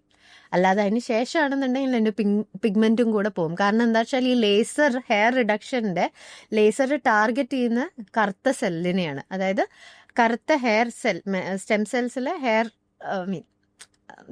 അത് ടാർഗറ്റ് ചെയ്യുന്നത് മെലനോസൈറ്റാണ്. മെലനോസൈറ്റ് ഡാർക്ക് ആയിട്ടുള്ള ഒരു സാധനമാണ്. അതേപോലെ തന്നെ ടാറ്റുവും ഡാർക്ക് ആയിട്ടുള്ളൊരു ഇങ്ക് ആയിരിക്കണം. അപ്പം അത് രണ്ടും സിമിലർ ആയതുകൊണ്ട് രണ്ടിനെയും നശിപ്പിച്ചു കളയും. ഈ ലേസർ ഹെയർ റിഡക്ഷൻ വെള്ള ഹെയറിൽ വർക്ക് ചെയ്യില്ല. സോ അതും കൂടെ ഉണ്ട്. അപ്പോൾ ഇങ്ങനത്തെ ഒരു ടാറ്റു ചെയ്ത ഒരാളാണെന്നുണ്ടെങ്കിൽ അവർ ഒരിക്കലും ആ ഹെയർ റിഡക്ഷൻ്റെ പ്രോബ് അതിൻ്റെ ഏരിയയിൽ തട്ടിക്കഴിഞ്ഞാൽ ടാറ്റും കൂടെ പോയി കിട്ടും. ഈ വീഡിയോ കാണുന്ന വ്യൂവേഴ്സിന് ഇപ്പം ഒരു ടിപ്പ് എന്ന രീതിയിൽ അല്ലെങ്കിൽ ഒരു അഡ്വൈസ് എന്ന രീതിയിൽ നല്ലൊരു സ്കിൻ കെയറിന് വേണ്ടിയുള്ള ബെറ്റർ ഫുഡ്സ് ഏതൊക്കെയാണെന്ന് പറയാൻ പറ്റുമോ? സോ ജനറലി പറയാം, ആൻറ്റി ഓക്സിഡൻ്റ് ആണെന്നുണ്ടെങ്കിലും ആൻറ്റി ഏജിങ് ആണെന്നുണ്ടെങ്കിലും ജനറലി നമ്മൾ എപ്പോഴും ഒരു ബാലൻസ്ഡ് ഡയറ്റാണ് യൂസ് ചെയ്യേണ്ടത്. ബാലൻസ്ഡ് ഡയറ്റ് എന്ന് പറയണമെങ്കിൽ അഭിഷേകിന് അതിനെക്കാട്ടിലും കുറച്ചും കൂടെ ഡയറ്റിൻ്റെ ന്യൂട്രീഷൻ്റെ കാര്യത്തിൽ അറിയുമായിരിക്കും. പക്ഷെ നമ്മളുടെ ആസ്പെക്റ്റിൽ നോക്കുകയാണെങ്കിൽ പ്രോട്ടീൻ റിച്ച് ആയിട്ടുള്ള ഫുഡ് തന്നെയാണ് ഒരു മനുഷ്യന് വേണ്ടത്. അപ്പോൾ കാർബ് ആവശ്യത്തിനുള്ള അളവിലും, വേറാസ് ബാക്കിയുള്ള വെജിറ്റബിൾസ് ആണെന്നുണ്ടെങ്കിൽ അതും ആവശ്യത്തിന് വേണം. ഓക്കെ, പ്രോട്ടീൻ ഇത്രയും കൂടെ കൂടിയാലേ നമ്മൾക്ക് നമ്മുടെ രീതിയിലാണെങ്കിൽ യൂഷ്വലി നമ്മൾ ചോറാണല്ലോ കൂടുതൽ കഴിക്കുക. അപ്പോൾ അതൊന്ന് അളവ് കുറച്ചിട്ട് പ്രോട്ടീൻ ധാരാളമായിട്ട് ഇൻക്ലൂഡ് ചെയ്യുക. അല്ലാത്തതാണെന്നുണ്ടെങ്കിൽ ബെറീസ്, പല ടൈപ്പ് ഓഫ് ബെറീസ്. ഇപ്പോൾ നമ്മുടെ നാട്ടിലൊക്കെ കോമൺ ആയിട്ടുള്ളത് ഗൂസ്ബെറിയും മൾബറിയും ഒക്കെയാണ്. ആ ബെറീസ് അടയ്ക്കുകയാണെങ്കിലും നല്ലതാണ്. പിന്നെ ഉള്ളത് ഗ്ലൂട്ടത്തയൺ ഒക്കെ റിച്ച് ആയിട്ടുള്ള നമ്മുടെ ഉള്ളി, ഗാർലിക്, ഇതൊക്കെ നമ്മുടെ സാധാരണ ഫുഡിൽ ഇൻക്ലൂഡ് ചെയ്യുന്ന കാര്യങ്ങളാണ്. അത് ഇത്രയും കൂടെ കൂട്ടി നമ്മൾ കൺസ്യൂം ചെയ്യണമെന്ന് മാത്രമേ ഉള്ളൂ. ഇപ്പോൾ സ്പൈസസ് ആണെന്നുണ്ടെങ്കിൽ ടേമറിക്ക് നല്ലോണം യൂസ് ചെയ്യുന്നത് നല്ലതാണ് നമുക്ക്. പിന്നെ അല്ലാത്തതാണെന്നുണ്ടെങ്കിൽ ഈ ഗ്രീൻ ലീഫി വെജിറ്റബിൾസ്, അതിൽ തന്നെ സ്പിനാച്ച്, ബ്രോക്കലി, ക്യാബേജ്, ഈ വക കാര്യങ്ങൾ ഗ്ലൂട്ടത്തയൺ കൂടുതലുള്ളൊരു സാധനമാണ്. അവക്കാഡോ ആണെന്നുണ്ടെങ്കിൽ നല്ല ഗുഡ് ഫാറ്റും ഉണ്ട്. അതേപോലെ തന്നെ ഈ ഗ്ലൂട്ടത്തയണിനെയും ഹെൽപ്പ് ചെയ്യുന്നൊരു കാര്യമാണ്. അല്ലാത്തത് സീഡ്സും വളരെ ഇമ്പോർട്ടൻ്റ് ആണ്. ഈ സിങ്ക്, സെലീനിയം, കോപ്പർ, അങ്ങനത്തെ ഒക്കെ ചെറിയ ചെറിയ മെറ്റൽസ് ലൈക്ക് മിനറൽസ് ഒക്കെ അതിലാണ് കൂടുതലായിട്ടുള്ളത്. അപ്പോൾ കുറച്ച് ഒരു little bit A day goes for A long time. അത് വളരെ നല്ലതാണ്. കുറച്ച് മാത്രം എടുത്താൽ, മിക്സ് സീഡ്സ് ആയാലും കുഴപ്പമില്ല, ഏതെങ്കിലും നിങ്ങൾക്ക് ഇഷ്ടമുള്ള സീഡ്സ് ഏതാണെങ്കിലും കുറച്ച് ഒരു ടീസ്പൂണിൻ്റെ അത്രയെങ്കിലും എടുക്കുകയാണെന്നുണ്ടെങ്കിൽ അതിന് ഗുഡ് ഫാറ്റും കിട്ടും, ബാക്കിയുള്ള മിനറൽസും എല്ലാം കിട്ടും. പിന്നെ നോൺ വെജിറ്റേറിയൻ ആണെന്നുണ്ടെങ്കിൽ എഗ്സ് കഴിക്കുന്നത് വളരെ നല്ലതാണ്. വൈറ്റമിൻ ഡി ആണെന്നുണ്ടെങ്കിലും ബയോട്ടിൻ ആണെന്നുണ്ടെങ്കിലും കൂടുതൽ നമുക്ക് ഹോൾ എഗ് എന്നാണ് കിട്ടുന്നത്. പിന്നെ മീൻ വളരെ നല്ലൊരു കാര്യമാണ്. ഒമേഗ 3 ഫാറ്റി ആസിഡ്സ്, അതായത് ബേസിക് നമ്മുടെ നാച്ചുറൽ ആയിട്ടുള്ള മോയ്സ്ചറൈസർ ഉണ്ടാക്കാൻ വേണ്ടിയിട്ട് ഒമേഗ 3 ഫാറ്റി ആസിഡ്സ് ഹെൽപ്പ് ചെയ്യും. അപ്പോൾ ചെറിയ മീനാണ് ഏറ്റവും ഭേദമായിട്ടുള്ളത്. ഇപ്പോൾ പുറത്താണെങ്കിൽ സാമനൊക്കെ വളരെ നല്ലതാണ്. ഇപ്പോൾ നമ്മുടെ നാട്ടിലും കുറേയൊക്കെ സാമൻ അവൈലബിൾ ആണ്. അല്ലാത്ത രീതിയിൽ ചെറിയ മത്സ്യങ്ങൾ, ഈ ചെറിയ നത്തോലി, പിന്നെ വേലൂരി എന്നൊക്കെ പറയും, അല്ലെങ്കിൽ ചാള, മത്തി, ഇതൊക്കെ ചെറിയ ചെറിയ മീനുകൾക്ക് കൂടുതലായിട്ട് ഒമേഗ 3 ഫാറ്റി ആസിഡ്സ് ഉണ്ട്. അപ്പോൾ അത് വളരെ നല്ലതാണ്. പിന്നെ അല്ലാത്തത് മീറ്റ് വെച്ച് നോക്കുകയാണെങ്കിൽ white meet is always better than red meat. ഇപ്പോൾ എന്താ പറയുക, ചിക്കൻ, പോൾട്രി ആണെന്നുണ്ടെങ്കിൽ chicken is also better option. അതിൽ തന്നെ നമുക്ക് thighs R better for collagen എന്ന് പറയും. And വെറാസ് breast piece will be better for എന്താ പറയുക, പ്രോട്ടീൻ റിച്ച് ആയിട്ടുള്ളതെന്നും പറയും. അങ്ങനെയൊക്കെ ചില വ്യത്യാസമുണ്ട്. ബോൺ ബ്രോത്ത് നല്ലതാണ്. ബോൺ ബ്രോത്ത് നിറച്ചും നമ്മുടെ കൊളാജൻ ബിൽഡ് ചെയ്യാൻ വേണ്ടിയിട്ട് ഹെൽപ്പ് ചെയ്യാറുണ്ട്. റെഡ് മീറ്റ് കഴിക്കുന്നത് നല്ലതാണ്, it's good for iron supplementation എന്നാൽ. പക്ഷെ അത് നമുക്ക് റെസ്ട്രിക്റ്റഡ് ആയിട്ട് കുറച്ചായിട്ട് കഴിക്കുന്നതിന് യാതൊരു തെറ്റും ഇല്ല. As a dermatologist, what are the foods you prefer to avoid? ഒന്ന് കാർബണേറ്റഡ് ഡ്രിങ്ക്സ് എല്ലാം, പെപ്സി, കോക്ക്, അത് ഇത് കംപ്ലീറ്റ്ലി ഒരു ന്യൂട്രീഷൻ വാല്യൂ ഇല്ലാത്തൊരു കാര്യമാണ്. അനാവശ്യമായിട്ടുള്ള കാലറിയും കയറ്റും, അങ്ങനെയുള്ളൊരു കാര്യം. പിന്നെ alcohol, same thing with that also. വേറെ ഒന്ന് ഈ പറയുമ്പോൾ കൂടുതലായിട്ടുള്ള സ്മോക്ഡ് ആയിട്ടുള്ള സാധനങ്ങളും കഴിയുന്തോറും കുറയ്ക്കാനായിരിക്കും ബെറ്റർ. ലൈക്ക് സ്മോക്ഡ് ആയിട്ടുള്ള ഫുഡ് ഐറ്റംസ് കുറയ്ക്കുകയായിരിക്കും ബെറ്റർ. കഴിയുന്തോറും ഓവർ പ്രോസസ്ഡ് ആയിട്ടുള്ള സാധനം കുറയ്ക്കുക, അവോയ്ഡ് ചെയ്യാൻ പറ്റുവാണെങ്കിൽ അത്രയും നല്ലത്. ഹോൾ ഫുഡിലോട്ട് മാറുമായിരിക്കും എപ്പോഴും ഭേദം. നമ്മുടെ വീട്ടിൽ തന്നെ ഉണ്ടാക്കുന്ന, നമ്മുടെ അമ്മമാരൊക്കെ ഉണ്ടാക്കി തന്ന സാധനങ്ങൾ നമുക്ക് ധാരാളം നല്ലൊരു കാര്യം തന്നെയാണ്. പക്ഷെ നമ്മളുടെ ഈ പ്രോട്ടീൻ കണ്ടന്റ് മാത്രമേ കുറവായിട്ടുള്ളൂ. അത് കൂട്ടുകയാണെന്നുണ്ടെന്നുണ്ടെങ്കിൽ നമ്മുടെ സാധാരണ മീലിന് ഒരു ബെസ്റ്റ് ഓപ്ഷനാണ്. പിന്നെ ഇതിൻ്റെ കൂടെ ഫുഡല്ലാത്തത് സ്മോക്കിംഗ് ആണ്. സ്മോക്കിങ്ങും ഭയങ്കരമായിട്ട് നമ്മുടെ സ്കിന്നിനെയും ഹെയറിനെയും ഒക്കെ എഫക്റ്റ് ചെയ്യുന്ന ഒരു കാര്യമാണ്. സ്മോക്കിംഗ് അവോയ്ഡ് ചെയ്യാൻ പറ്റുവാണെന്നുണ്ടെങ്കിലും വളരെ ഒരു നല്ലൊരു കാര്യമാണ്. ഈ ഡെർമറ്റോളജിസ്റ്റുകൾ എപ്പോഴും ഡയറി പ്രോഡക്ട്സിനെതിരാണ്, എന്തുകൊണ്ടാണ്? ഒന്ന് ആക്നെ പ്രോൺ സ്കിന്നാണ് എന്നുണ്ടെങ്കിൽ ബേസിക്കലി IGF എന്ന് പറയുന്ന ഒരു growth factor, insulin growth factor എന്ന് പറയും, ഇൻസുലിൻ ലൈക്ക് ഗ്രോത്ത് ഫാക്ടർ, ആ ഒരു സാധനം ഡയറിയിലൂടെ നമ്മൾക്ക് കിട്ടുന്നൊരു സാധനമാണ്. സോ അത് can trigger acne prone skin. അപ്പം അങ്ങനെയുള്ള ഒരാളാണെന്നുണ്ടെങ്കിൽ നമ്മുടെ വേ പ്രോട്ടീൻ അടക്കം എടുത്താൽ ആക്നെ ഉണ്ടാക്കാനുള്ള ചാൻസ് ഉണ്ട്. അതുകൊണ്ടാണ് ഡയറി അവോയ്ഡ് ചെയ്യുമെന്ന് പറയുന്നത്. പിന്നെ ലാക്ടോസ് ഇൻടോളറൻ്റ് ആയിട്ടുള്ള ആളുകളും അത് അവോയ്ഡ് ചെയ്യണം. അല്ലാത്ത ആൾ പാല് കുടിച്ചു എന്ന് വെച്ചിട്ട് വലിയ പ്രശ്നമൊന്നുമില്ല. ശരിക്കും സദേൺ സ്റ്റേറ്റ്സിലുള്ള, നമ്മൾ കേരള, തമിഴ്നാട്, കർണാടക, ആന്ധ്രാപ്രദേശ് പോലുള്ള സദേൺ സൈഡുകളിലുള്ള ആൾക്കാർ ലാക്ടോസ് ഇൻടോളറൻ്റ് ആണ് എന്നാണ് സ്റ്റഡീസ് പറയുന്നത്, കമ്പയറിംഗ് ടു നോർത്ത് സൈഡ്. അതെ, കുറേ ആൾക്കാർക്ക് ഈ IBS ഉണ്ട്. ഇറിറ്റബിൾ ബൗൾ സിൻഡ്രോം ആയിട്ട് തന്നെ നമുക്കിപ്പോൾ കോമൺലി കാണുന്ന ഒരു കാര്യമാണ്. അതൊരു പാല് കുടിച്ചാലും കുറേ ആൾക്കാർക്ക് അത് ട്രിഗർ ചെയ്യാറുണ്ട്. അത് വേറെ ഒരു എൻറ്റിറ്റി ആണല്ലോ, അതുണ്ട്. പക്ഷെ നമ്മളെ സംബന്ധിച്ചിടത്തോളം കൂടുതലും ആക്നെയാണ് ഇഷ്യൂ. ഒരു സെറ്റ് ഓഫ് Q&A ക്വസ്റ്റ്യൻസോടുകൂടി നമുക്ക് ഈ പോഡ്കാസ്റ്റ് വൈൻഡപ്പ് ചെയ്യാം. വൈറലായിട്ടുള്ള കുറച്ച് ഹോം റെമഡീസ് പറയും. So you should rate out of 0 to 10. Okay, first of all Multani mitti. 5 may be. കാരണം എന്താ വെച്ചാൽ ചില ആളുകൾക്ക് ബേസിക്കലി അതൊരു ക്ലേ ആണ്. അപ്പോൾ ആക്നെ പ്രോൺ സ്കിന്നിന് ബെൻറ്റനൈറ്റ് ക്ലേ പോലെ ഈ മുൾട്ടാണി മിട്ടിയും ആ ഒരു തന്നെയാണ് യൂസ് ചെയ്യുന്നത്. അപ്പോൾ താൽക്കാലികമായിട്ട് ഓയിൽ ഗ്ലാൻഡിൻ്റെ പ്രൊഡക്ഷൻ നിർത്താൻ വേണ്ടിയിട്ട് ഹെൽപ്പ് ചെയ്യാറുണ്ട്. So I would give it a 5. Onion juice for hair growth. അയ്യോ, 2 പ്രോബബ്ലി. ഒന്നെന്താന്ന് വെച്ചാൽ ഒരു ഇറിറ്റൻ്റ് ആയിട്ട് ചില കണ്ടീഷൻ ലൈക്ക് അലോപീഷ്യ ഏരിയയിലൊക്കെ ഇറിറ്റേഷൻ കാരണം തിരിച്ചു മുടി വരുന്ന ഒരു കണ്ടീഷനാണ്. ഓട്ടോഇമ്യൂൺ ഡിസീസാണ് അലോപീഷ്യ ഏരിയട്ട. പക്ഷെ ചില ആളുകൾക്ക് അതിന് കാരണം മുടി വരാറുണ്ട്. പക്ഷെ സാധാരണ ഒരു മുടി കൊഴിച്ചിലാണെന്നുണ്ടെങ്കിൽ ഒണിയൻ ജ്യൂസ് തേക്കാതിരിക്കുകയായിരിക്കും ഭേദം. So I would give it may be 3. Rice water for face glow and Korean skin. അയ്യോ, I think I will give it 4 because I like Korean stuff. അല്ലാതെ not much of a big difference. പക്ഷേ some people say അതിൻ്റെ ഒരു moisturisation effect നല്ലതാണെന്ന് പറയാറുണ്ട്. So may be 4. Neem leaves അല്ലെങ്കിൽ curry leaves for hair. Okay, അതിന് I don't rate it because ഒന്ന് I think I should rate it maybe 2 or 2. അത് കൂടുതൽ കഴിക്കുകയാണെന്നുണ്ടെങ്കിൽ, കറി ലീവ്സ് ഒക്കെ കഴിക്കുകയാണെന്നുണ്ടെങ്കിൽ അയൺ കണ്ടന്റ് ഒക്കെ കൂടാൻ ചാൻസ് ഉണ്ട്. തേക്കിനേന് എനിക്ക് വലിയ വ്യത്യാസം ഉണ്ടെന്ന് എനിക്ക് തോന്നുന്നില്ല. പക്ഷെ കുറെ എണ്ണയിൽ അത് ഉണ്ടാവും. ഒരു ആന്റിസെപ്റ്റിക് ആയിട്ട് ഈ നീം ലീവ്സ് ഒക്കെ യൂസ് ചെയ്യുന്നുണ്ട്. Probably 2. Tomato plus sugar for the face scrub. 0. ഒന്നും ഫേസിൽ സ്ക്രബ് ചെയ്യരുത്. ഇപ്പം ടൊമാറ്റോ ആണെന്നുണ്ടെങ്കിൽ അതിപ്പോൾ കോഫി ഗ്രൗണ്ട് പൗഡർ ആണെന്നുണ്ടെങ്കിലോ അല്ലെങ്കിൽ ഷുഗർ ആണെന്നുണ്ടെങ്കിലോ എന്തിട്ട് ഉരച്ചാലും ലോങ് ടേം ഉരച്ചുകൊണ്ടിരിക്കുന്ന സമയത്ത് പിഗ്മെന്റേഷൻ ഉണ്ടാക്കുകയുള്ളൂ. അപ്പോൾ I would say 0 or minus.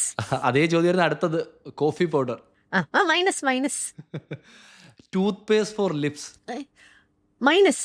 ഒരു കാര്യവുമില്ല. ബേൺ ആക്കുന്നേ ഉള്ളൂ, ചിലപ്പോൾ വീണ്ടും പിഗ്മെന്റേഷൻ ഉണ്ടാക്കുന്നേ ഉള്ളൂ. ഒരു കാര്യമില്ല. Charcoal mask.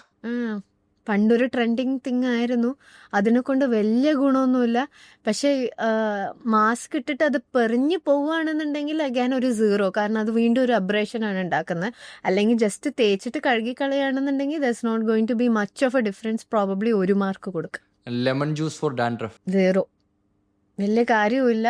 അത് കഴിഞ്ഞിട്ട് ഈ ലെമൺ ജ്യൂസൊക്കെ തേച്ചിട്ട് കുറച്ച് അതിൻ്റെ റെസിഡ്യൂ ഉണ്ടായിട്ട് വെയിൽ കൊള്ളുകയാണെന്നുണ്ടെങ്കിൽ ആക്ച്വലി അലർജിക് റിയാക്ഷൻ ഉണ്ടാവാൻ ചാൻസ് ഉണ്ട്. പിന്നെ ഡാൻഡ്രഫ് എന്ന് പറയുന്ന സാധനം ഒരു ക്യൂർ ഇല്ലാത്തൊരു കാര്യമാണ്. ബേസിക്കലി അത് ഡാൻഡ്രഫ് വന്നും പോയി ഇരിക്കുന്ന ഒരു കാര്യമാണ്. ഇപ്പോൾ ഈ ലെമൺ ജ്യൂസ് തേച്ചു എന്ന് പറഞ്ഞിട്ട് അത് കംപ്ലീറ്റ്ലി പോകണമെന്നുമില്ല. ഈ പറയുന്ന പോലെ അത് അതിന് കാരണം കംപ്ലീറ്റ്ലി ക്യൂർ ആവണമെന്നും ഇല്ല ഫോർ ഷുവർ. അപ്പോൾ അത് വെറുതെ തേച്ചിട്ട് ജ്യൂസാക്കി കുടിക്കുകയാണെങ്കിൽ ഇത്തിരി വൈറ്റമിൻ സി എങ്കിലും അകത്തോട്ട് ചെല്ലും. സോ അപ്പോൾ എങ്ങനെ ഡാൻഡ്രഫിനെ ട്രീറ്റ് ചെയ്യാം? ഡാൻഡ്രഫ് ബേസിക്കലി പല കാരണം കൊണ്ട്, ഇപ്പോൾ ഈ പറയുന്ന പോലെ ഓയിൽ ഗ്ലാൻസിൻ്റെ പ്രൊഡക്ഷൻ കൂടുന്ന സമയത്തും പിന്നെ ഒരു നമ്മളുടെ ബോഡിയിൽ തന്നെ ജീവിക്കുന്ന ഒരു ഫംഗസ് ഉണ്ട്. സോ അത് നമ്മളുടെ ഫ്രണ്ടാണ്. പക്ഷെ അത് ഈ ഓയിൽ ഗ്ലാൻഡിൻ്റെ പ്രൊഡക്ഷൻ കൂടുന്ന സമയത്ത് അതിൻ്റെ കോളനൈസേഷൻ കൂടും. അപ്പോൾ അത് ലോക്കലി സ്കിൻ ഇറിറ്റേറ്റ് ചെയ്യുമ്പോഴാണ് കൂടുതൽ ഡാൻഡ്രഫിലോട്ട് മാറുന്നത്. അപ്പോൾ ഡാൻഡ്രഫ് ഫ്ലേക്കിംഗ് ഒക്കെ ഉണ്ടാവും. അപ്പോൾ നമ്മൾ ബേസിക്കലി ഇതിനെ കൺട്രോൾ ചെയ്യാൻ വേണ്ടിയിട്ടാണ് എല്ലാ ട്രീറ്റ്മെൻറ്റും ചെയ്യുന്നത്. അല്ലാതെ നമുക്ക് ഈ ഓയിൽ ഗ്ലാൻഡിൻ്റെ പ്രൊഡക്ഷൻ കംപ്ലീറ്റ്ലി നിർത്താൻ പറ്റില്ല. ഈ ഫംഗസിനെ കംപ്ലീറ്റ്ലി നമ്മുടെ ബോഡിയിൽ നിന്ന് മാറ്റാൻ പറ്റില്ല. ബിക്കോസ് ഇറ്റ്സ് എ കമൻസാൽ, നമ്മുടെ ബോഡിയിൽ ഉള്ള ഒരാളാണ്. അപ്പോൾ ഇതിനെയൊക്കെ അതുകൊണ്ടാണ് ഡാൻഡ്രഫിന് കംപ്ലീറ്റ്ലി ക്യൂർ ഇല്ല എന്ന് പറയുന്നത്. അതിനെ കൺട്രോൾ ചെയ്യാനേ പറ്റുള്ളൂ. അപ്പോൾ we can give anti fungals, അല്ലെങ്കിൽ ഈ ഡ്രൈനെസ് ഓയിൽനെസ് കുറയ്ക്കാൻ വേണ്ടി, ഡ്രൈ ആക്കാൻ വേണ്ടിയിട്ട് സാലിസിലിക് ആസിഡ് ഉള്ള സാധനം അങ്ങനെയൊക്കെ കൊടുക്കുകയാണെന്നുണ്ടെങ്കിൽ വി ക്യാൻ കൺട്രോൾ ഇറ്റ്.